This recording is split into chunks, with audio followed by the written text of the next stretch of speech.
Okay. Even though we're down 2 people? For 40 minutes, do you want me to sit here? No. I'm ready. I'm ready.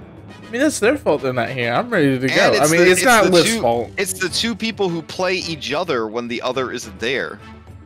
That's true. Yeah. I don't know who's gonna play Lift.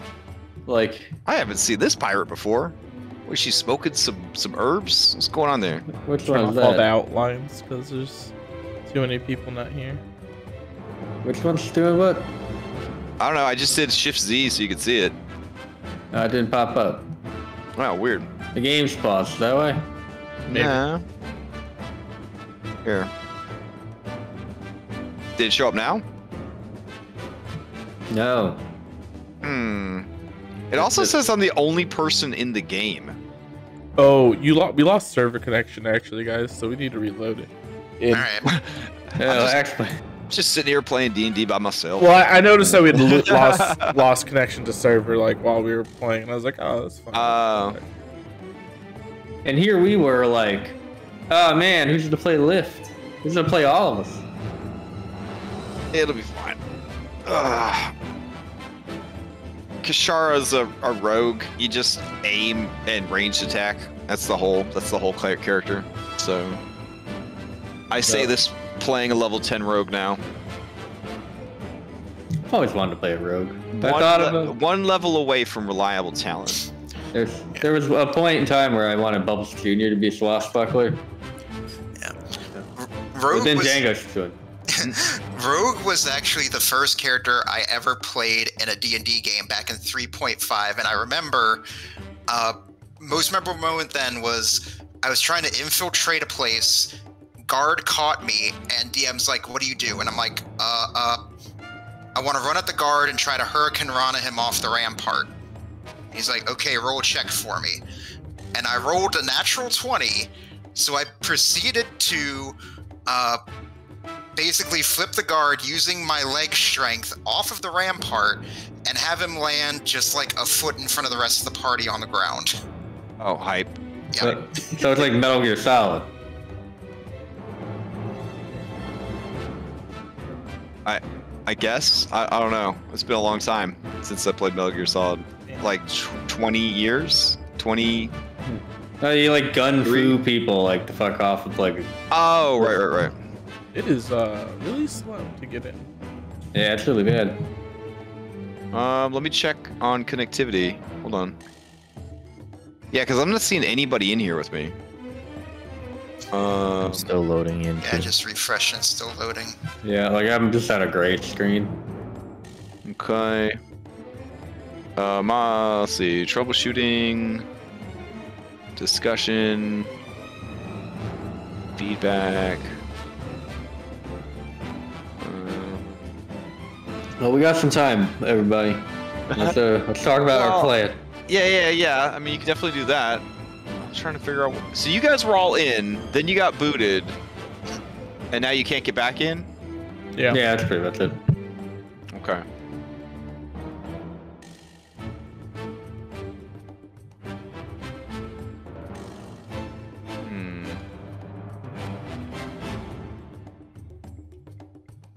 Alright, here we go. Oh, there we go. Customer support. Oh, I'm in. Yeah, it's in now. Okay. They're probably having a hiccup. And no one's complaining about it. On the On Discord. mine it says the game is currently... Okay, now it says it's online. Okay. Alright, I'm back Try in. to access.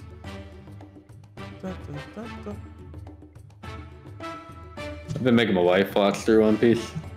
Oh man. Yeah.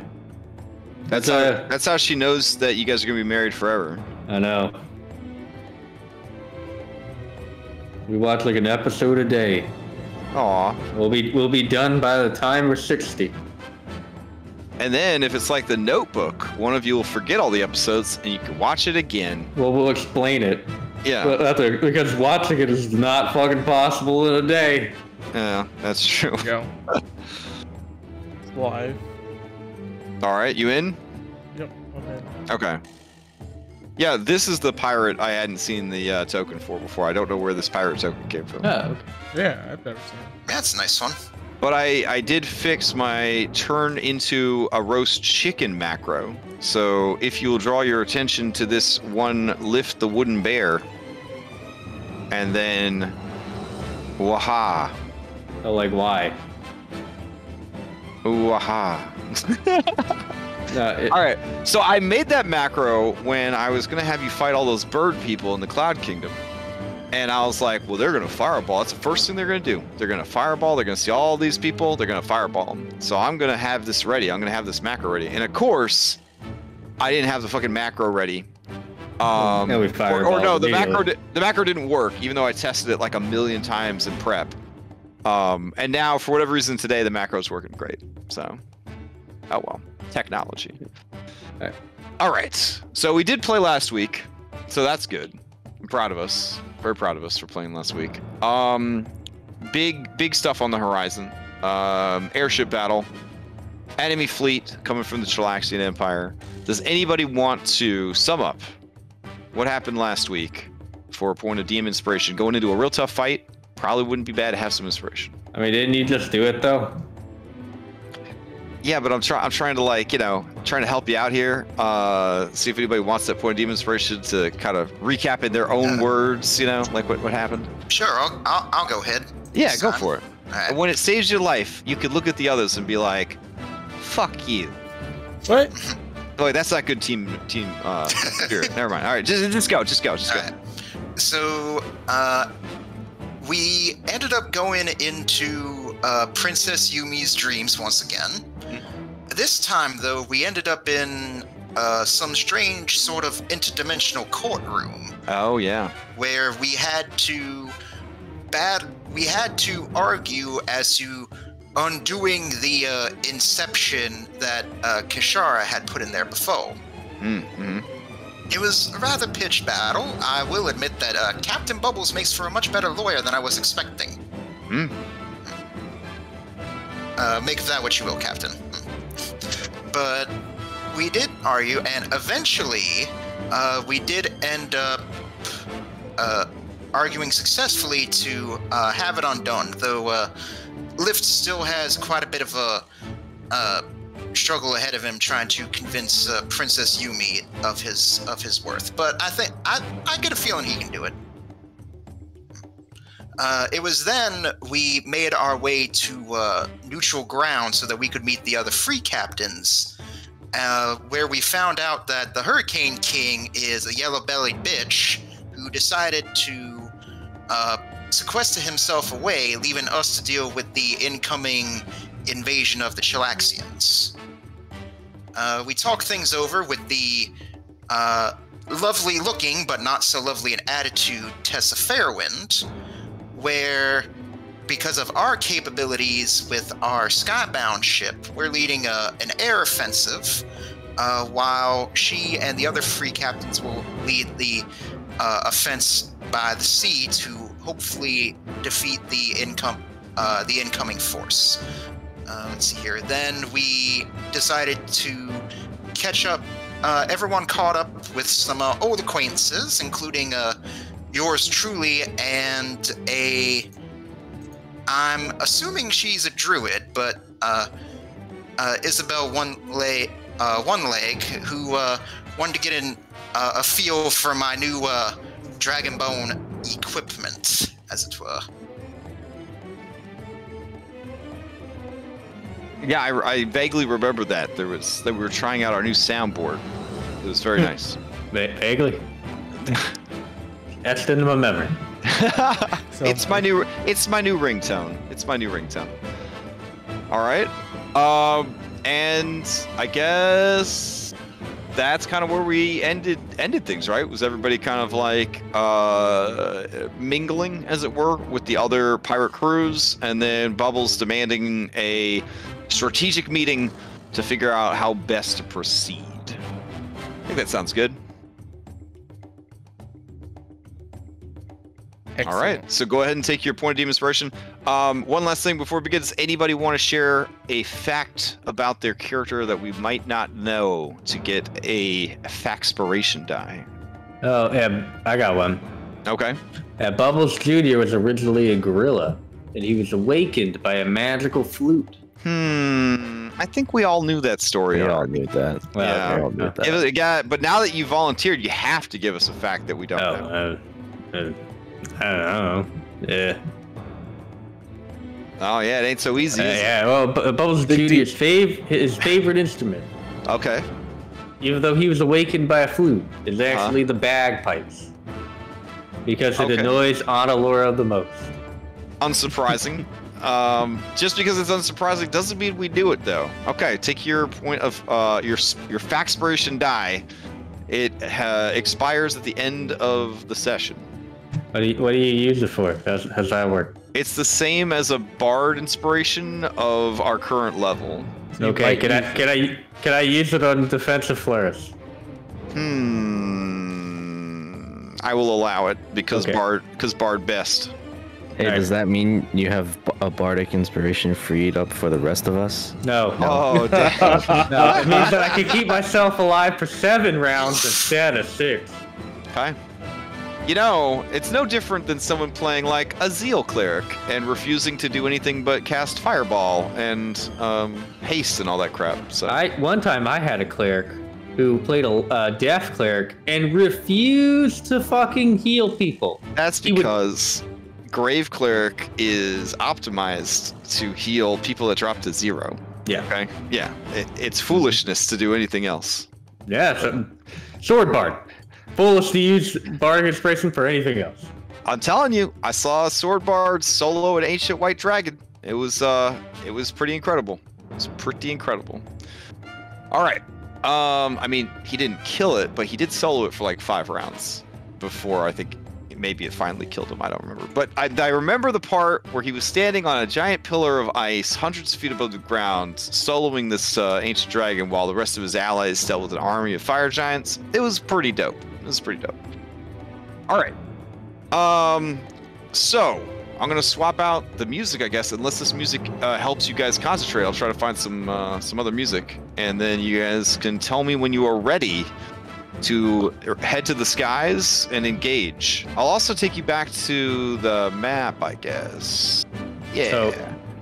So a couple of things, right? We kind of worked out in general. Oh, this is literally the map. Is this all right, or do you want to be on the dashboard? Well, I mean, it's Dashboard alright. has a map. It's fine. Well, yeah. We're in like season 6 and 7 Game of Thrones. We don't really care about travel times anymore. You know what I'm saying? They invented fast travel. Yeah. You spend like the whole first 3 seasons traveling from one town to another, but then you travel to 7 different continents in 15 minutes in the last season. So that's just good storytelling, honestly. I don't know if I can keep talking about this. It hurts. Yeah. Okay. Sorry. All right. So, in general, we kind of talked about it a little bit. I just want to make sure, like, we're all good with plans. Nobody has any extra ideas. Just lay out kind of what we had. Chelaxian had a brilliant idea of trying to sabotage Tessa's, right? By after we take out the fucking ship, we crash it the fuck into her ship. Which I love that plan. That's fantastic. Fuck that lady. One of the things I brought up though is I want to make sure we have a contingency, and we'll get to that in a little bit. That said, my thoughts for getting into like the sky ship of the Chelaxian Empire. I can dimension door. I can enlarge. I can also make treants. You awaken a treant. I enlarge. I dimension door into the ship because it's like it's a suit or whatever. It's a loop. I talked to Pegsworthy about it, so Paul's Jr. should have a pretty good idea of the inner workings of the ship. We get into the engine room with the treant. Lift then use travel through plants or travel through trees. Travel to the treant. So that way we're able to get everybody in very, very quickly. And then we can use travel through trees to get the fuck out of there. And really, we could probably leave the treant behind and have the treant, like Captain America style, crash the fuck into the boat. I gotta put her in the water, Dad. I gotta lay her down. All right, I'm gonna put it out there. These baby trees are not skilled. They have no skills. They have no skills at all, and they're very dumb. So, okay. I get that. Like, You remember Guardians of the Galaxy 2 trying to get Baby Groot to like disarm the bomb? Like that's what we're dealing with. Okay. Yeah. Well, I mean, Okay. also I have been making treants literally every chance I get now. So like, if possible, an older treant like would probably be the like a few days. Yeah, a few days old. Got it. Yeah, All right. I imagine they don't last long because we put them in dangerous situations often. You are correct. Yeah. So the oldest treant we got, it'll be like the Meeseeks for fucking Rick and Morty. Like, yeah, they're not meant to live that long. Wow. Yeah. God. So, from a strategic attacking situation, we have what, 5 ships? Because there's like 3 airships with like the Air Princess or the Air Juggernaut or Air Giant Princess, and then Cloud Giant Princess, whatever. And then we have 2 airships, right? We know where these assholes are coming from. We use like a crossfire T formation, where we line them all up, we blast them all down. Adelur, if we talked to you, we were trying to see if you could make anything that we think that could pierce the armor plating.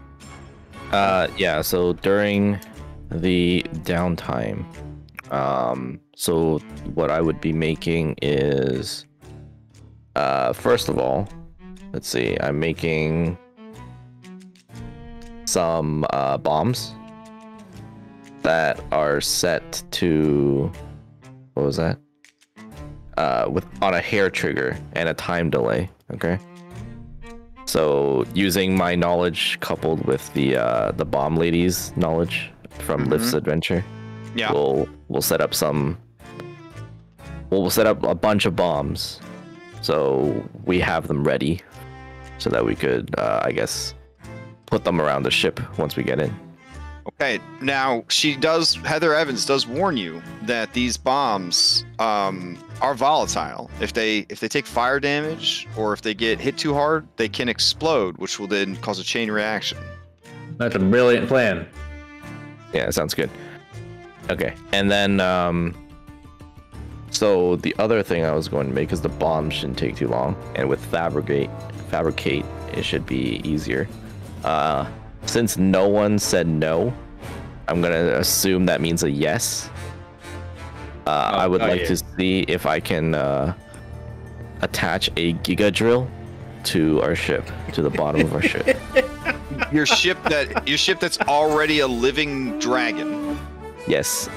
You feel like a giga drill would provide something that is not already happening? I mean, we can attach it to Absolutely. Django's ship too. Like, It's a giga drill that can pierce through metal. I see. No. I see. It can heavens. pierce through Or the the heavens. Okay. Well, yeah. it's Heather Evans. Heather Evans. Okay. If you are prepared to pay 8,000 gold, we may add this drill to a ship. Yeah, that's easy. Yeah, that's easy. Okay. All right. Yeah, 8,000.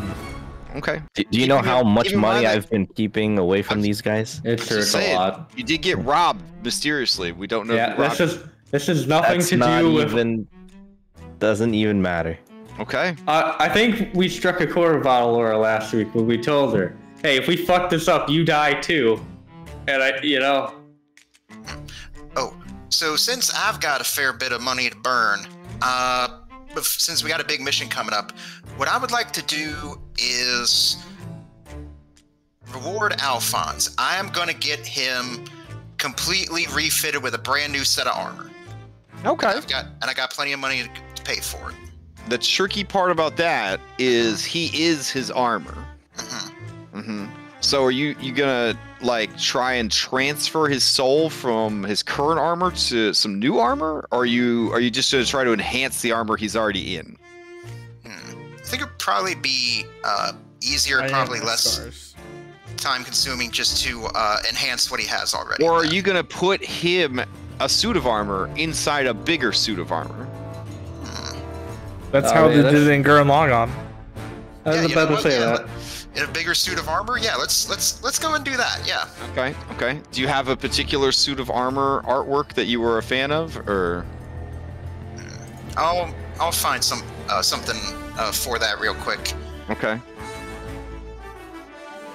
Shit, we do. So, one thing that I had requested Kisara do, because she's the only woman for the job. Okay. And with that crazy ass bird skull shit, probably not gonna be that big of a problem convincing. All those bombs, all the bombs on Allura Base. I want Kisara to plant them on Tessa's ship. In the build. Okay. In the bilge of the ship? I mean, it's an airship, so it's not like it's going to fill with water. Tessa, like. Oh, Tessa's ship down in the water. Oh, yeah. Okay. Yeah. So that's why she's not going to be present in this battle, is you're sending her off to sabotage this other ship. She's going to stow away, and she's going to sabotage the ship. Got it. Well, okay. I mean that yeah. I mean she does. Right. She has phase and invisibility. Yeah. So, no, that cleans up that easily. Okay. Cool. Yeah. So again, if we miss with the fucking ship, we're good. If we honestly, with reliable talent, it'd be hard for me to say that she wouldn't succeed. That's kind of what I was thinking. Yeah. Like, people say that wizards get to just do whatever they want at higher levels, but I'm starting to think that these rogues. It's a different kind of whatever. Yeah, it's a different kind of whatever you want. Yeah, that's fair. That's fair. Yeah, like they don't get no wish spell. You know what I mean? Yeah, that's true. That's true. But yeah. So I think that would work. I still want to crash that fucking flying ship. Who don't want to crash the ship? I know, but I want to make sure, because we've learned our lesson from the whale incident. Right. We're gonna kill this motherfucker with the flying ship. What do we know about these flying ships? They are sloops, essentially. Right? They're the same size class as your guys' ships. Yeah. Okay. Who would be the big knowledge on the inside, maybe the insides of this airship they have? Probably Pegsworthy would probably be my best bet. Yeah, I mean, Pegsworthy told you they're powered by an infernal engine. Mm-hmm. It's below decks, towards the back of the ship.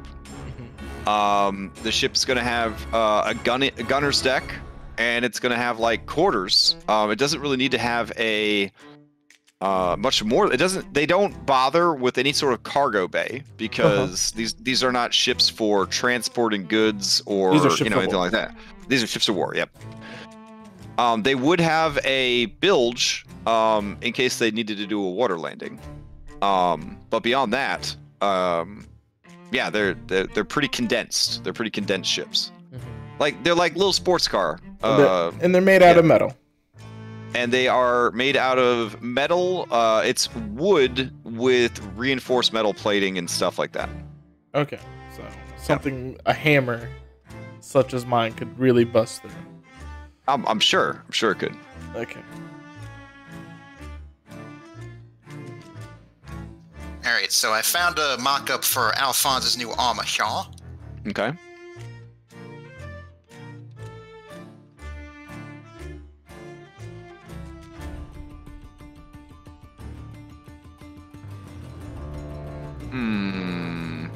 Where'd you post it? Oh, sorry, I posted it in the, Oh, he's you gonna make him a little Gundam? All right. Yeah, why not? Oh, okay. I think you'd like that. All right. In fact, it's I would probably use my lack of artistic talent and draw it up. So Alphonse, I was thinking about getting some enhancements for your armor. What do you think of this? Yeah, I mean, dude's gonna look at it and be like, oh, Mr. Django, look at all those bright colors. Is this really for me? Well, of course it is, Alphonse. I said it's you're a man now, and you need to upgrade from, from that that tin can look you've been sporting. You need to look, you know, sleek and shiny and cool. Okay. I mean, I think his feelings might be a little hurt because he thought he was kind of cool, but you know, you could always get cooler. That's what he's realizing. You could always get cooler. So yeah, he's down for it. All right, so this will upgrade him to. We'll just make him a huge creature now. Yeah. So he's riding around in this huge war armor that you created for him. Analora, gonna need you to mark off 4,000 more gold. She won't have to. I'm taking that out of my expenses. Oh man, everybody's so rich. All right, cool. So yeah, 4,000 bucks to get him a nice robot suit that he could ride around on. So now you have a robot inside a robot. Fantastic. All right, let's see. Gundam. Alphonse. All right. Cool. And if you do B-team slot him and summon him to fight, he may have some extra cool shit that he didn't have before as a result of his upgrade. All right. But I'll leave that to you guys to decide if it's worth it or not. All right. So, okay. Anything else you guys need from me? Or are you still discussing plans? I think we'd like to test the drill, give it a test run before, make sure it's working. All I'm gonna do is base it on breath weapon technology. It's gonna do a shitload of piercing damage, but be on a 5 to 6 recharge. All right. So you could alternate it with your ship's breath weapon if you really wanted to. Yeah. I know your ship's breath weapon only recharges on like a 6 on a d6. So this would be a bit more reliable than that. Yeah. So we're gonna find because I guess we'll be doing this at Freeland. Okay. There's that big mountain there. Uh-huh. We'll fly the ship there, and we're gonna tell it to mine some ore. Okay. And just drill the top of the mountain. What it looks like, honestly, is that your dragon-shaped ship is fucking the mountain. Yeah, it just looks like he's fucking the mountain. Nice. Nice. Okay, well, does the ore come? Yeah, does the... Wow, does the ore come? I don't know. He's trying his best. Does it rain ore? Oh my god. Nothing you say can fix this. Nothing you say can fix it. Does the ore come? If Lift was here. I thought the drill's purpose was to get through armor plating and do damage. It sounds like you also want it to mine things. Well, I mean, if it can mine things, then it should be able to pierce through. Man, this shit's metal. like the little things they use to get to and from the Technodrome on Ninja Turtles. Like it just drills holes. It doesn't collect ore or anything like that. Yeah, this is a puncturing device. All right. Well, there's a hole in the mountain now, so. Yes, you have fucked a hole in the mountain. The shard mines are going to see you in court. So post campaign there will be a third lawyer adventure that we'll have to deal with as they sue you for what you did to their mountain. What the fuck? All right, I'm gonna say that he can extend it 20 feet from his body. There we go. And we'll recharge on a 5 or 6. Starts charged. And action type. I feel like it would be a saving throw, Constitution. Yeah. Yeah, because you're trying to prevent it from, I guess, piercing through you. Yeah. We've all been there. All right. Let's see. And then damage. We'll do something reasonable like 15d10. That sounds pretty good. All right. 15d10 piercing damage. Pierce the heavens. All right. That seems great. All right. Cool. All right. And we'll say that it is 20 Yeah. Okay. So 15-foot wide beam. And we'll go 20 feet long. Yeah, we'll go 25 feet long. That's fine. All right. All right. Sounds good. Sounds good. Okay. All right. Captain, do you want to practice with lift? See if you can actually teleport through plants to your tree. Yeah, so on one of the days I would like to actually try that. Okay, okay. Man, you know how I feel about redundancy and playtesting. This is great. So yeah, it turns out that according to me, don't ask Jeremy Crawford, according to me, you can tree stride through a tree. Perfect. That is fucking awesome. Why? Because I've let my dryads do that ever since 3rd edition, so. I mean, it makes sense. It just says a tree. It doesn't. Our friends at Sage Advice say it's not meant to work like that, but a DM could rule otherwise and break nothing. we'll see. We'll see about that. You could really say that about most things, though. Django. Yes, Captain. You're probably one of the most important people in this. Oh, actually, that was Jeremy Crawford's quote, not just Sage Advice. Oh. So Jeremy is convinced that this ain't gonna break our game, so we could trust him. So my ears start twitching. I'm like, Captain, you want to say that again? Everybody only gets one, Django. Everybody only gets one. Oh, jeez. So, look, we're gonna be at a distance. We're gonna have a lot of ships attacking us. Like this is what the whole fucking Bullet Club was made for, man. We're gonna see about getting more than just a giant drill, maybe some harpoons, you know, because piercing can do pretty good against that bullshit. All right. Well, I'll be sure to pick my best gunners to get them trained up on using those right away for you.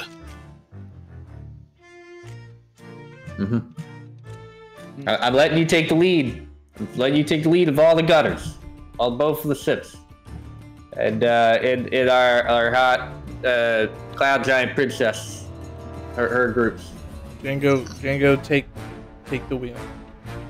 Okay, Yeah, so Cloud Giant, you guys told her to meet you where? Where did you guys tell her to meet you? I thought we were gonna meet like near the location. Probably. Okay, so like, they're gonna dramatically like roll up on the scene right as you guys are rolling up on the scene. Hopefully, like we'll try to get there early. We're gonna roll. We'll roll for it, and we'll see if they are early, on time, or dramatically late. You know, Late. Yeah. Yeah, I watched a show where that happened. You'll have to roll secretly though, because it wouldn't be cool if you knew that they were dramatically late. I guess if they're not there though, then you know that they are dramatically late. I'll have to add. All right, I'm building a table right now. We'll add a result. Never showed up. Ghosted. Oh, but yeah, they wouldn't do that. Okay. I mean, unless they were killed early. Yeah. Also, to balance that out, we'll add one. Shows up with more than expected. So basically, right. Captain, you want each ship to like tackle another ship, right? So it'll be like Well, you guys have two ships, right? Yeah, we have two. We have two. Yeah. Okay. Cloud Giants don't have any ships. They own ships that have pirates on them. But I thought you wanted the actual Cloud Giants to show up. You just wanted them to send a ship? No, we wanted them in their ships. Oh, okay. That'll be the more than expected result then. Okay. I mean, could I add my bardic inspiration to that? Did that roll? I don't know. We'll see how it goes. How? So, DM, if I thought I could just like take a ship out really quickly by like breaking into like wherever the engine is, would it like as soon as the engine's like kaput, does it just instantly start like going down? Well, as per Scientist Dom, ally of Wet Towel Conti, we no longer do dramatic fall damage. You just fall instantly to your doom and just fucking die. So yeah, like once it starts to crash, like it's just gonna crash, I guess. Oh wow. There's like no, Yeah. so they don't have like any redundancy like in their magic like system. Like as soon as that engine goes, the engine's gone. Yeah, I guess. I mean, it would That's probably make sense if they had some sort of like featherfall charm on their ship to make sure that didn't. So you'd probably have to like break or disable that, but you know. Well, featherfall only lasts for so long before.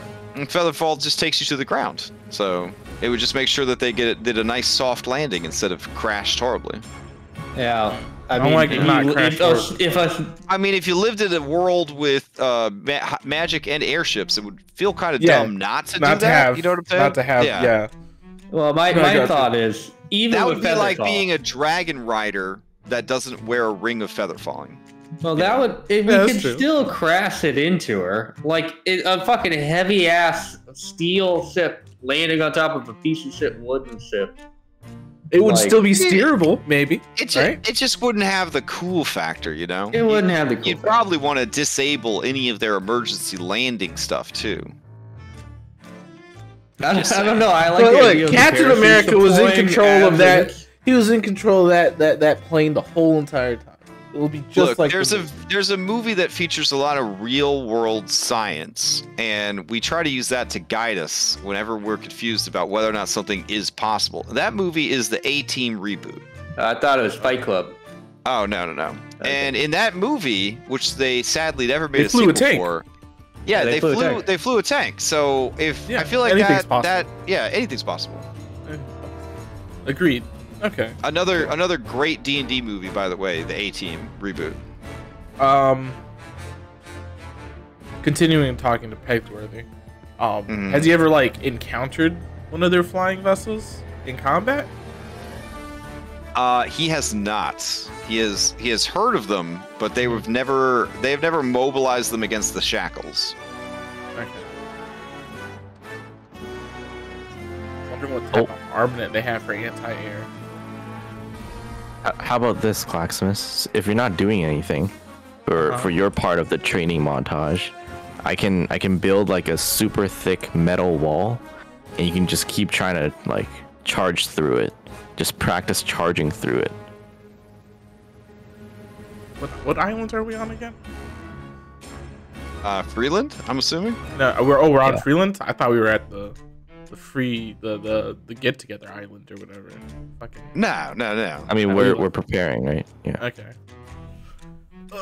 Nah. I'm just gonna add insult to injury with this mountain fucking and just like get to the tallest peak and just be like, huh, and then like golf hammer like the very tip of this peak, piss off these crystal people some more. I mean, might as well add more charges to it. It's fine. All right. So you're practicing smashing through things like Kool-Aid Yep. Man style? Mhm. Okay. All right. Any other preparations I need to know about? Well, I'd say while I'm helping the Bullet Club hone their skills with working with our new harpoon shooters, as a bit of like a side thing during breaks every so often, I would have like a little notebook open, and what I would be doing is I would be writing down everything I know so far, like strengths and weaknesses and whatnot, about the 3 remaining folks on my revenge list. Oh, well, I mean, you know that Anchor Ninja is working for the Chelaxians. Question: Yeah? was there an item for the wings? Did you have an item? An item for the wings? Yeah. Oh, they're just wings of flying, but they give you a speed of 120. Okay. Speed 100. Yeah. I just wanted to Mhm. to add it to my inventory. Sure.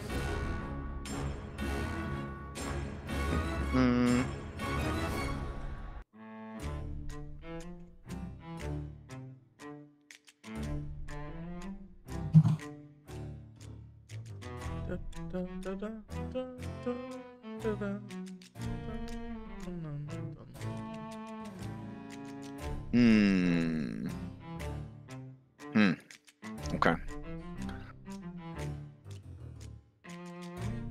All right. Django, did that answer the question or no? No, you were fine. It was really more me just sort of like telling you what I was doing. I know Okay. everything you've told me so far, I've got in my notes already. Anyway. Oh, okay. Sweet. I'd say probably the one thing that I'd probably be most concerned about is that I guess would be that Anchor Ninja is the one I probably know the least about. Let's see. Anchor Ninja. Oof. Where's the truth end and the legend begin? With Anchor Ninja, the masked killer. They are an expert assassin. If they get the drop on you, they will more than likely kill you. Let's see. They are very hard to kill in turn. Some say impossible. And they are extremely quick on their feet. Other than that, they're really nothing to write home about. They're just an assassin with a really good PR campaign. Right. I mean, and it makes sense. It's like, because you see, for Django, it's really more like, when he first fought Anchor Ninja, it's like, he was really just sort of coming into his own as a pirate and getting to know what he was capable of. And I'm saying that both in and out of character. Mm-hmm. So now that Django feels like he's really gotten in tune with his own abilities, he feels like he can really take them now. Nice. So are you calling dibs on this dude if he shows up in the fight?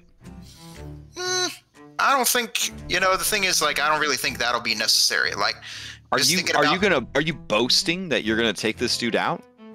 Well, that would be the thing, right? I would say probably one night in front of the Bullet Club, I'd be telling the story of how I fought him first time. I'd be telling him, like, we were in the arena in Little Opara, and I'd been freed recently, so I thought I was hot shit, but everyone gets to that point in their life where you go up against someone or something that knocks you on your ass, and that shows you that you got a lot more you need to learn and do before you can overcome that.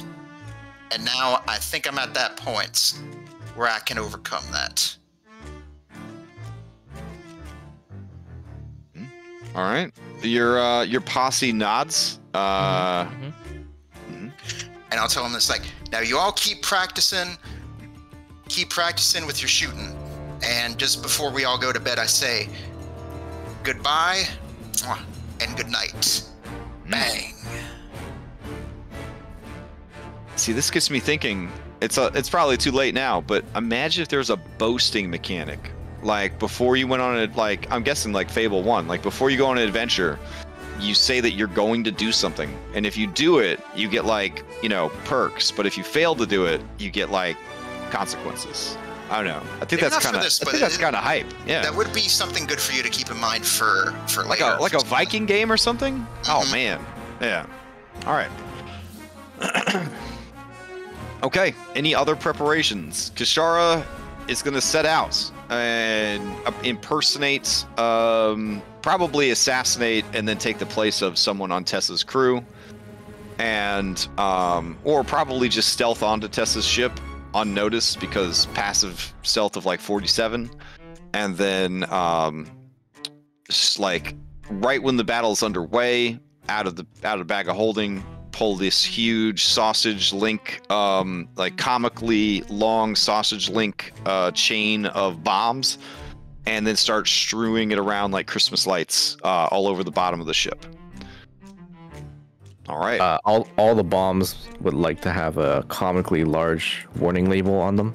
Okay. Saying, do not place near fire, and like flammable for sure. It has like a flammable marker on it. Okay. Yeah, and pressure, like it'll explode under pressure. Okay, fair enough. All right. Anything else that you need to prepare before you head out?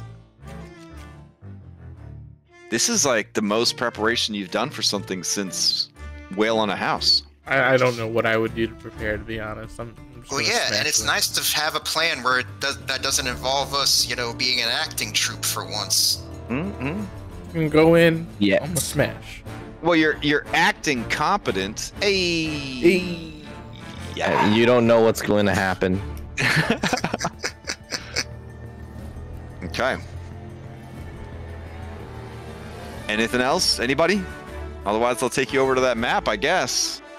Well, just I guess when we are close, I will have Krakow out, and we'll give everyone temp HP.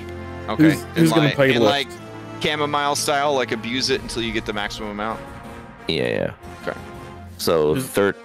You picked I up some think it's bad. 13. You picked up some bad habits from that lady. Bad habits. Let's see. After making sure the bullet club's all set up, I'll go ahead and go up into the crow's nest with my rifle so I can give sniper support. We're level 13, right? We didn't level. Yes. one? Yeah, we're Yeah, we're level 13. Yep. Okay. Just making sure. Who's playing lift? That's a great question. Anybody? I mean- Going once? Going twice?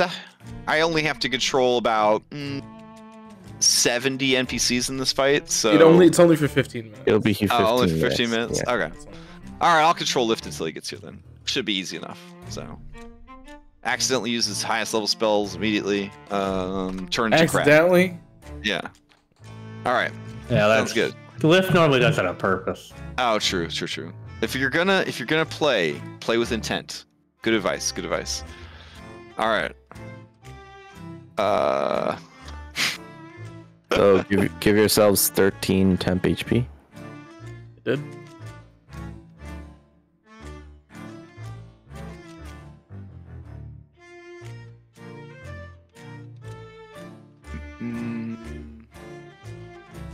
I was kind of hoping my flying art would be done before the session. Aw.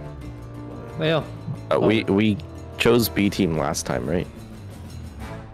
we chose B team for the thing we did. Yeah, for the We did not. negotiation, you did not choose your B team for okay. this big battle. Well, maybe it'll take us 15 minutes. Okay. Yeah. We should bring Alphonse, because Django okay. has upgraded him. Right? Yeah. All right, there he is. Jesus. There's Alphonse. Oh. You're looking good, Alphonse. You're looking ready for battle. I like it. Thank you, Did we- Django. I'm ready. Didn't we recruit a fire giant? A what? Did you recruit a giant? Yeah, you yeah, got we a, did. you got a Cloud fire giant, yeah, giant. yeah. We got a fire giant. Yeah, and fine. you have a cloud giant that you hired. I never gave the cloud giant an ability because they were kind of a basic bitch. So. Well, I just don't know if should we they're a bring the giant. fire giant and then they see a fire giant on the other team and they're just like, Mhm. Okay, so Fight you want to again- bring your. I mean, you Fight- have the list. You just bring whoever you get 5. You have to bring 5 people. I want to bring Fitz just so he can. I have advantage of death saving throws because I feel like I'm gonna need it. Okay. I'm gonna tell you, there's some rowdy shit coming up. There's some rowdy shit. For the rest of the campaign, let's see, what are those the DMs like to say? The gloves are off, guys. The Man, gloves are off. you Yeah, always bring had the a most fucking broken. We need the most broken B team members. okay, Okay. broken. Well, I need to bring up the document because I don't remember my team. Yeah, and you did too. The gloves are coming off, guys. We take like the same people I almost go always. I go so too easy. I go too easy on ya. that is go a too easy lie. on ya. Shut the fuck up. Django died 4 fucking times. Yeah. Hey, canonically, he has 5 more to go. I said that too. So we need the most broken B team ever. And the only way to get rid of Chelaxian would be to consume his soul, because otherwise, any other method, he could just be brought back for free. But wait, what happens if I'm attuned to the mind ring? Wouldn't my soul just enter in the ring? And then Oh, it would. Good. But did you attune it? I did not attune to it, but I'm just saying, like, I'm not gonna give up the fucking wings or this hammer. Like, Just saying, like higher level monsters, they love eating souls. we'll get there one day. Probably for the So- Lich guy. I'll probably do that. So The only other zealot barbarian that I've DM'd for that got to high level was in Scales of War. He soloed Baphomet, Demon Lord of Beasts, soloed him inside a ringed wall of fire, and then charged Tiamat's human avatar and got right up in her face, and then she removed his soul from his body. It was pretty nuts. But he had just got done soloing like a CR 20 something Demon Lord while inside a ring of fire. It was incredible. Okay, so Bubbles, you're bringing Phipps. I think Tiamat actually slapped him because he only had one hit. Onler, who are you bringing? Well, I'm asking, should we bring Jinjo? I'm just looking at what's the strongest stuff. But Jinjo's only strong if we actually have him fight. Normally his ability is, not super great. Well, his ability is just to take no damage from, like we. No, can he takes him damage. take He just takes minimum damage. Yeah. Oh yeah, take minimum damage. It ain't bad. It ain't bad. There's also, where was it? I saw.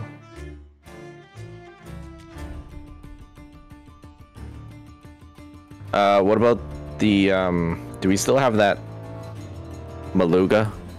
No, Maluga's dead. Maluga's dead. Maluga's dead. Yeah, he got thrown off of the. If you're looking for a Maluga replacement, you gotta go with Thug Roll. I know, I saw, but I didn't want to use Thug Roll. Thug Roll's my backup character. Okay, please don't. Please don't use his ability. Backup character, my ass. I don't know. After Cabbage, I believe it. Oh, we need. Who's Liv gonna? Is Liv bringing his girl? Princess Yumi. Yeah, that she has. You know that reaction. That reaction's pretty good actually, because if they're like Law of Tennis, right? Yeah. Yeah, Law of Tennis. There's gonna be a lot of range going on. Probably. Yeah, we should probably bring Princess Yumi.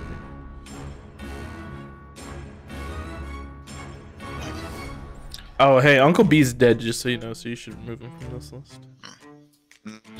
Now, That's right. Another one that got thrown off of a floating continent. Yep. Yep. You can bring Rabla. She can. Well, what's Django bringing? that's Django's the thing I was bringing gonna his son. ask. It's like, since big battle and everything, I wanted to bring one of my spouses along because I like having those advantage on death saves there. Well, you'll have to probably switch it out with your son. Cause, that's what I'm saying. It's like, let me. Here. I'm thinking of bringing Rabla for if she'll step on me, and if it's a death save and I get above a 20, it's a nat 20. So it's a pretty good death save. If the kid gloves are off. Yeah, the kid gloves are off, you guys. That we never really had a tough fight yet, but this is, I'm gonna try my best. Never try had my a best. tough fight. There's been plenty of fights that you've made me like, man, I don't want to go to sleep because I can't stop. The heart palpitations. Yeah. Anyways, I chose my person. Okay, you're bringing Rabla. That's who you I'm voted bringing for. Rabla. Yep. Okay. And Lord, are you bringing Jinjo the Unfathomable? We have Rabla. We have Phipps. We have whatever Captain's voting for Django's, Phipps. All right. whatever Django's bringing. Phipps can't believe that he gets to be second captain in the most crucial battle that's ever been fought in the history of the Shackles. I mean, he is Captain Bubbles' second best friend. Yeah. True, it goes Clax, then everybody else, and then Phipps. Oh, Okay. once I mean, per short rest. you could bring Sandara. I mean, she got them revivifies. No cost revivifies. And No, going the up revivifies against do her cost. potentially They do going cost. up against her sister. Once per long rest. Revivify is actually really good because I think we only have what resurrection right now. From Lift. Yeah, but Sandara should better. be your pick if you're gonna bring it. I mean, it's true. We also Grab should one. all like give up a piece of our body, so that way we can like. I've already done that so many times. I I know. mean, I have my pinky. I give my pinky to like put it in a Like, little I'm safe pretty box. sure Lift just has like a mummified toe of mine. Yeah. Yeah, I'll switch out Rabla for Sandar. Wow, I'm looking at this beautiful artwork that was created of the OG B team. Man, this is Yo. before. This is before Terry got a bunch of other hobbies. Yeah, I don't take notes anymore, man. Damn. Too busy running your Final Fantasy shop. Plus, I mean, there's a lot of NPCs to constantly be swapping out the art. I mean, Yeah. yeah. Yeah, we'll just we'll switch it. We're bringing Sandara over Rabla. Okay, well, if you're all going to bring someone that gives you advantage on your death saves, I'll just bring Lume. Okay. I see what you guys are doing. All right, so let me run down the list one more time. Phipps Shumlet for sure. Sandara, okay. And then you're going to bring Wume? Yeah, because they're all bringing advantage Okay. on death So are saves. we assuming that Lift's going to bring Princess Yumi? Yeah, Yeah, Okay. Does she give him advantage on saves? I not yet. don't think so. No. Advantage to all knowledge-based skill checks. Invoke the law of tennis. If you be struck by ranged attack as a reaction, you get to launch this attack back at the attacker, make an attack roll. The result must be equal to or higher than the attack that would have hit you. This can, of course, be hit back at you, rinse, and repeat. I think Okay. Kago gives him Pigo advantage. gives him the advantage. I think he'll probably bring Yumi though. Yeah. Okay. All right. And then who is Django? Who are you bringing? You bringing one of your spouses, or you bringing your adopted son, who is now piloting a mech? All right. Tell you what, I'll trust my adopted son to stay on the ship with the rest of the Bullet Club, and I will bring. Well, Shivaka's really more when we need like subterfuge, so I'll go ahead and bring Jimmy along.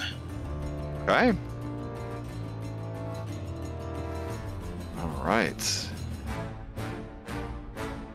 The B team is ready. Bloop.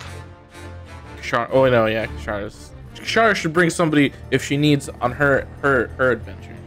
Okay, maybe they brought Shivaka with them. So, all right. I don't know why Jimmy's got radiant consumption on. That was weird. All right. Let me. I Start think it's bringing because like everybody over to this map. if I have my sheet open and I accidentally like press it while I have somebody else selected, it turns it on. Oh. Oh, Kashara and Shivaka doing the bomb run. You know what? That sounds like it. That sounds like an extra life fundraiser one shot. Oh man, that's what it sounds like. Everybody plays a. Oh man, and then Sweet Roll's one of the playable characters too. Oh man. Thug roll, please. Call him by Thug his roll. first Thug name. roll. Sorry. That time in prison changed him. Like we only use small characters. Dude, It's I like would the- be that Pokemon episode. What is it? What's his name? Where is he? Just because you're small doesn't mean you're a Pokemon. But all right. Where Let's is he? see. I'll find him. Are you looking for invisible the bear. I hedgehog? would be Bear. Gus. I would play as Gus. Oh, If we- Invisible Bear Gus. should be the only non-small. They should bring an Invisible Bear Yeah. for the stealth mission. Oh, that sounds like an amazing Gus adventure. and then Invisible Bear. Gus. The whole adventure is just getting onto the ship and planting the bombs. That's the whole adventure. And if they fail, we have to rewrite everything that happens tonight. It's like, what are Nah, you doing? you You've just created a time no. paradox. See, you would just be like, you would just pretend to be the Watcher, right? And this is just the what if. Yeah. And when Kishara looks up and says, "You, I sensed your presence, please." This is important for the ongoing campaign.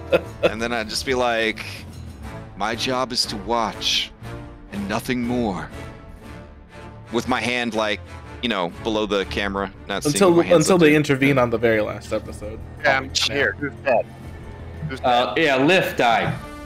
No. I can't Crushed by a giant boulder. Yeah, See, Princess he knows Sumi's now with he me. knows statistically that would never happen. Because we're past 100-something episodes and Lift very rarely goes down. Or I should say in battle. Hey. All right. I'm gonna load this map for you guys. It is a lot, so I'm gonna preload it. So Lift, you got here just in time. You avoided all of the boring strategy and prep and all that jazz. It worked. Perfect. Okay. Well, you do see, I did spend my money on some new armor for Alphonse, y'all. On your way there, a sky ship comes down from the Cloud Kingdom, and because I don't want to chunk up the map with too many miniatures, the sky ship is just the sky ship, and it's got a crew, and that's all you need to worry about.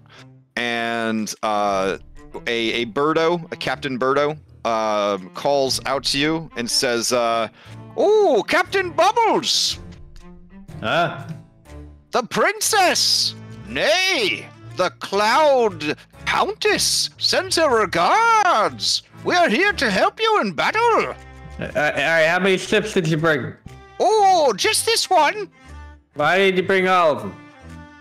Oh, well, there's an insurrection in the Cloud Kingdom. People are testing the resolve of the new princess. Well, they're gonna be they're gonna be testing the gravestones pretty soon. Mm-hmm. That's the captain. She right did there. tell me that if things went real bad, I should call her up with this stone. And he holds up the stone, and the wind like blows the stone out of his hands. And he's like, "Oh, I'm gonna whoops." vine whip that back. Okay. If you call her on this stone, she'll show up and help. For 1 minute. Is it only for one? How the fuck does that work? I mean, it's 5th edition D&D. If your fight goes more than 10 minutes, you're playing Giphy Glyphs. So, you know, then you're in a whole nother set of problems. All right. You just want me to call this lady down? Oh man, you don't bother your girl if you don't need to. All Yeah, right, you so gotta let me- use that at dramatic moments. Let me activate the the map. It's like zero She romance. gets stronger if it's a dramatic moment. That is not the way we want to be facing everybody. It's What? not. T formation. T formation. Yeah, I don't know what T formation is. I watched the whole video on T formation. You All right. face them this way. So that way all of our guns are facing towards them. And they're flying directly towards us. Yeah, So that way we're able to... sideways. Yeah. So that way we're All able of our cannons. Sorry, Captain. No, you're good. You're right I on was fucking so mark. excited about the T formation. I was too. I wonder which one is the primary ship. It couldn't be that really glowy one with All right, so let's walk it through. All right, so this is the ship that you guys pirated from the other Sky Pirates and then retrofitted to look super dope. You may draw with a marker where you would like the ship to start. This ship down here is the one sent by the Cloud Countess to assist you guys. This is your guys' ship. This is your guys' ship's stats in that little dot right there. Over here, you have the flagship right there. Oops, I did not mean to move it. Yeah, there we go. The flagship right there. And then the two escort ships on either side of it. They are flying in a V formation, and V for victory, obviously. Now, I suppose you guys have 1,000 GP spyglass just laying around at this point in your careers. So let me describe the things that are just sort of magically staying localized to each of the airships, because science, you know what I'm saying? You have Chelaxian pirates. They're pretty dope. You have one anchor ninja. You have Spinagons, also called Spine Devils in the 5th Age of Magic.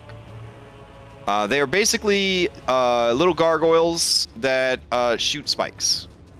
You also have Drowning Devils, called Drownagons. I don't actually remember what the earlier Age of Magic name was for those. They have a very beefy fire giant who has a just a big sack full of iron balls. He takes them out, he superheats them in his hand, and he chucks them like flaming cannonballs. You see a big lady. This big lady has massive black leathery bat wings, a long serpentine tail with a scorpion stinger at the end of it, massive claws, and about 500,000 pounds of muscle and infernal armor. She stands very protectively next to her charge, Druvalia Thrune, who is just like a normal 5'8", hardworking professional lady person. She is a tiefling. All of these people are tieflings or fell-blooded in some manner because they're from the Chelaxian Empire. The entrance to the below decks is right here. Okay.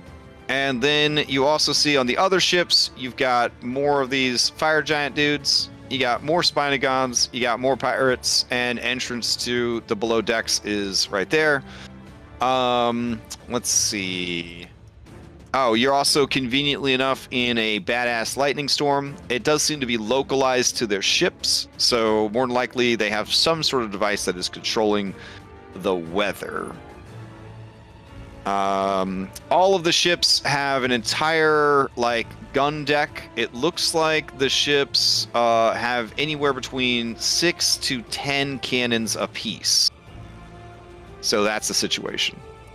Now, because we don't want this to be a Warhammer 40k situation, a lot of things that happen will be abstractions. We have all these beautiful toys and miniatures on the table so that we can be like, oh man, we're having this super cool airship battle, yeah. But we're not really gonna play an airship battle mini game. We're just gonna play D&D.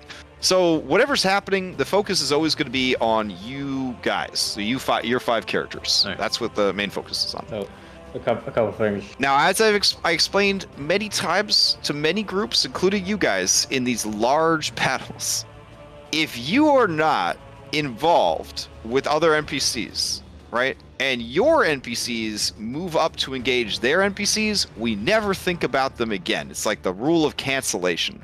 So the fastest and best way to remove extra shit from the combat is to basically just pit your stuff against their stuff in equal measure until you can focus on just the stuff that you need. The exception to the rule here, of course, is if it's an incredibly powerful opponent. I don't care who you're sending against them, they will die, and then the cool opponent will step over their the corpse of your ally to actually fight you because it's way cooler. Nobody likes the story where the big bad guys die off screen to a bunch of red shirts. All right. So how do you want your ships to come in on this battle? So my thought is we have the 2 ships on the side come in sideways as best they can. Okay. So in that T formation. Our ship, I want to make sure that we're. I'm sorry. Are they going to constantly just kind of weave back and forth like that? Like they're going to pass each other and then turn around off camera and then pass each other again? Like that's going to be their general, like a figure 8? Yeah. Oh yeah, figure 8 would be even better. Yeah, so they kind of go, they turn around, they come back, and so they're doing some alternating figure 8 shit, so they're constantly like that. Okay, yeah. That sounds cool. Our primary ship, I want to make sure it comes in at first, straight on. Okay. Until we get within range of Dimension Door, and that's what I'm gonna enlarge touch Treant and Dimension Door in under. Now, how many Treants did you bring to this fight, keeping in mind how heavy a Treant is? I imagine Treant supplement simple things like clean the decks and stuff like that. Yeah. And I is would it imagine. only treants, or are you working with shrubs now too? Like what's Oh the... yeah. I imagine shrubs are like the easy shit. I would imagine we have one big tree that hasn't been killed in some kind of way recently. Okay. And that's the one I want to bring in. One big enough that we could pull in our whole group. All right, here's some awakened shrubs. This will represent your awakened shrubs. He's screeching. That's how excited he is about being alive. Man, geez, This is just like Ocarina of Time. Yeah. All right. But you are bringing this treant with you. Yeah. All right. Can we get this treant's name for the history books? All right. Let me think. His name is Staggering Awakened Tree number 1. But if you have a different name for him, we'll record it for history.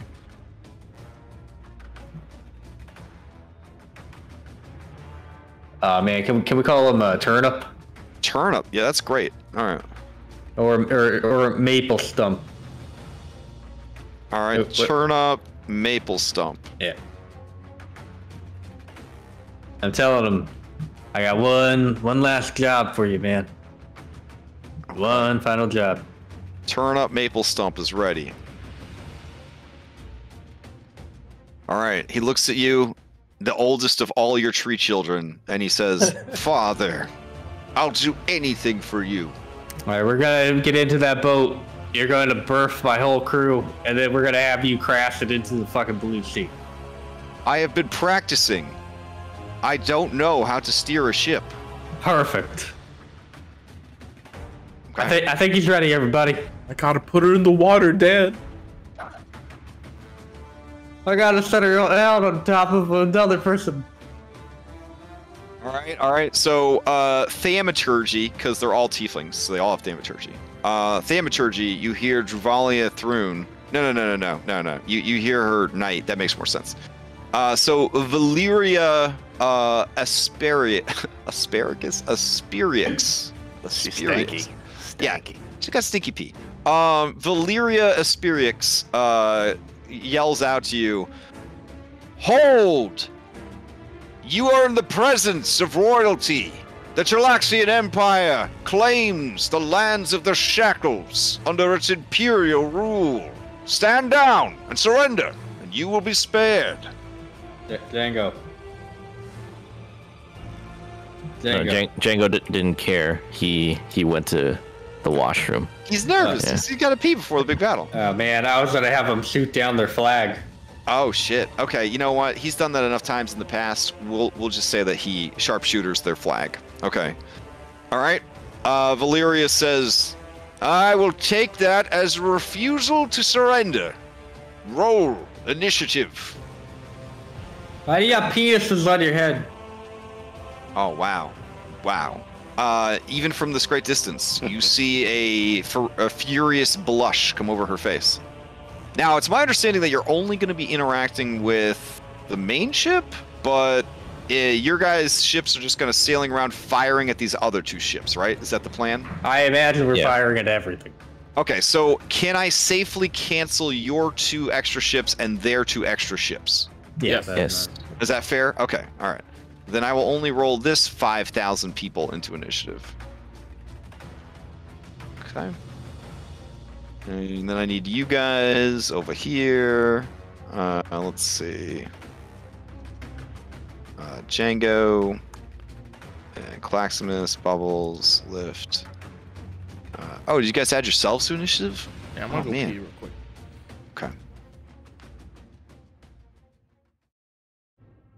Oh, is it okay if I pull Krakow out? Yeah.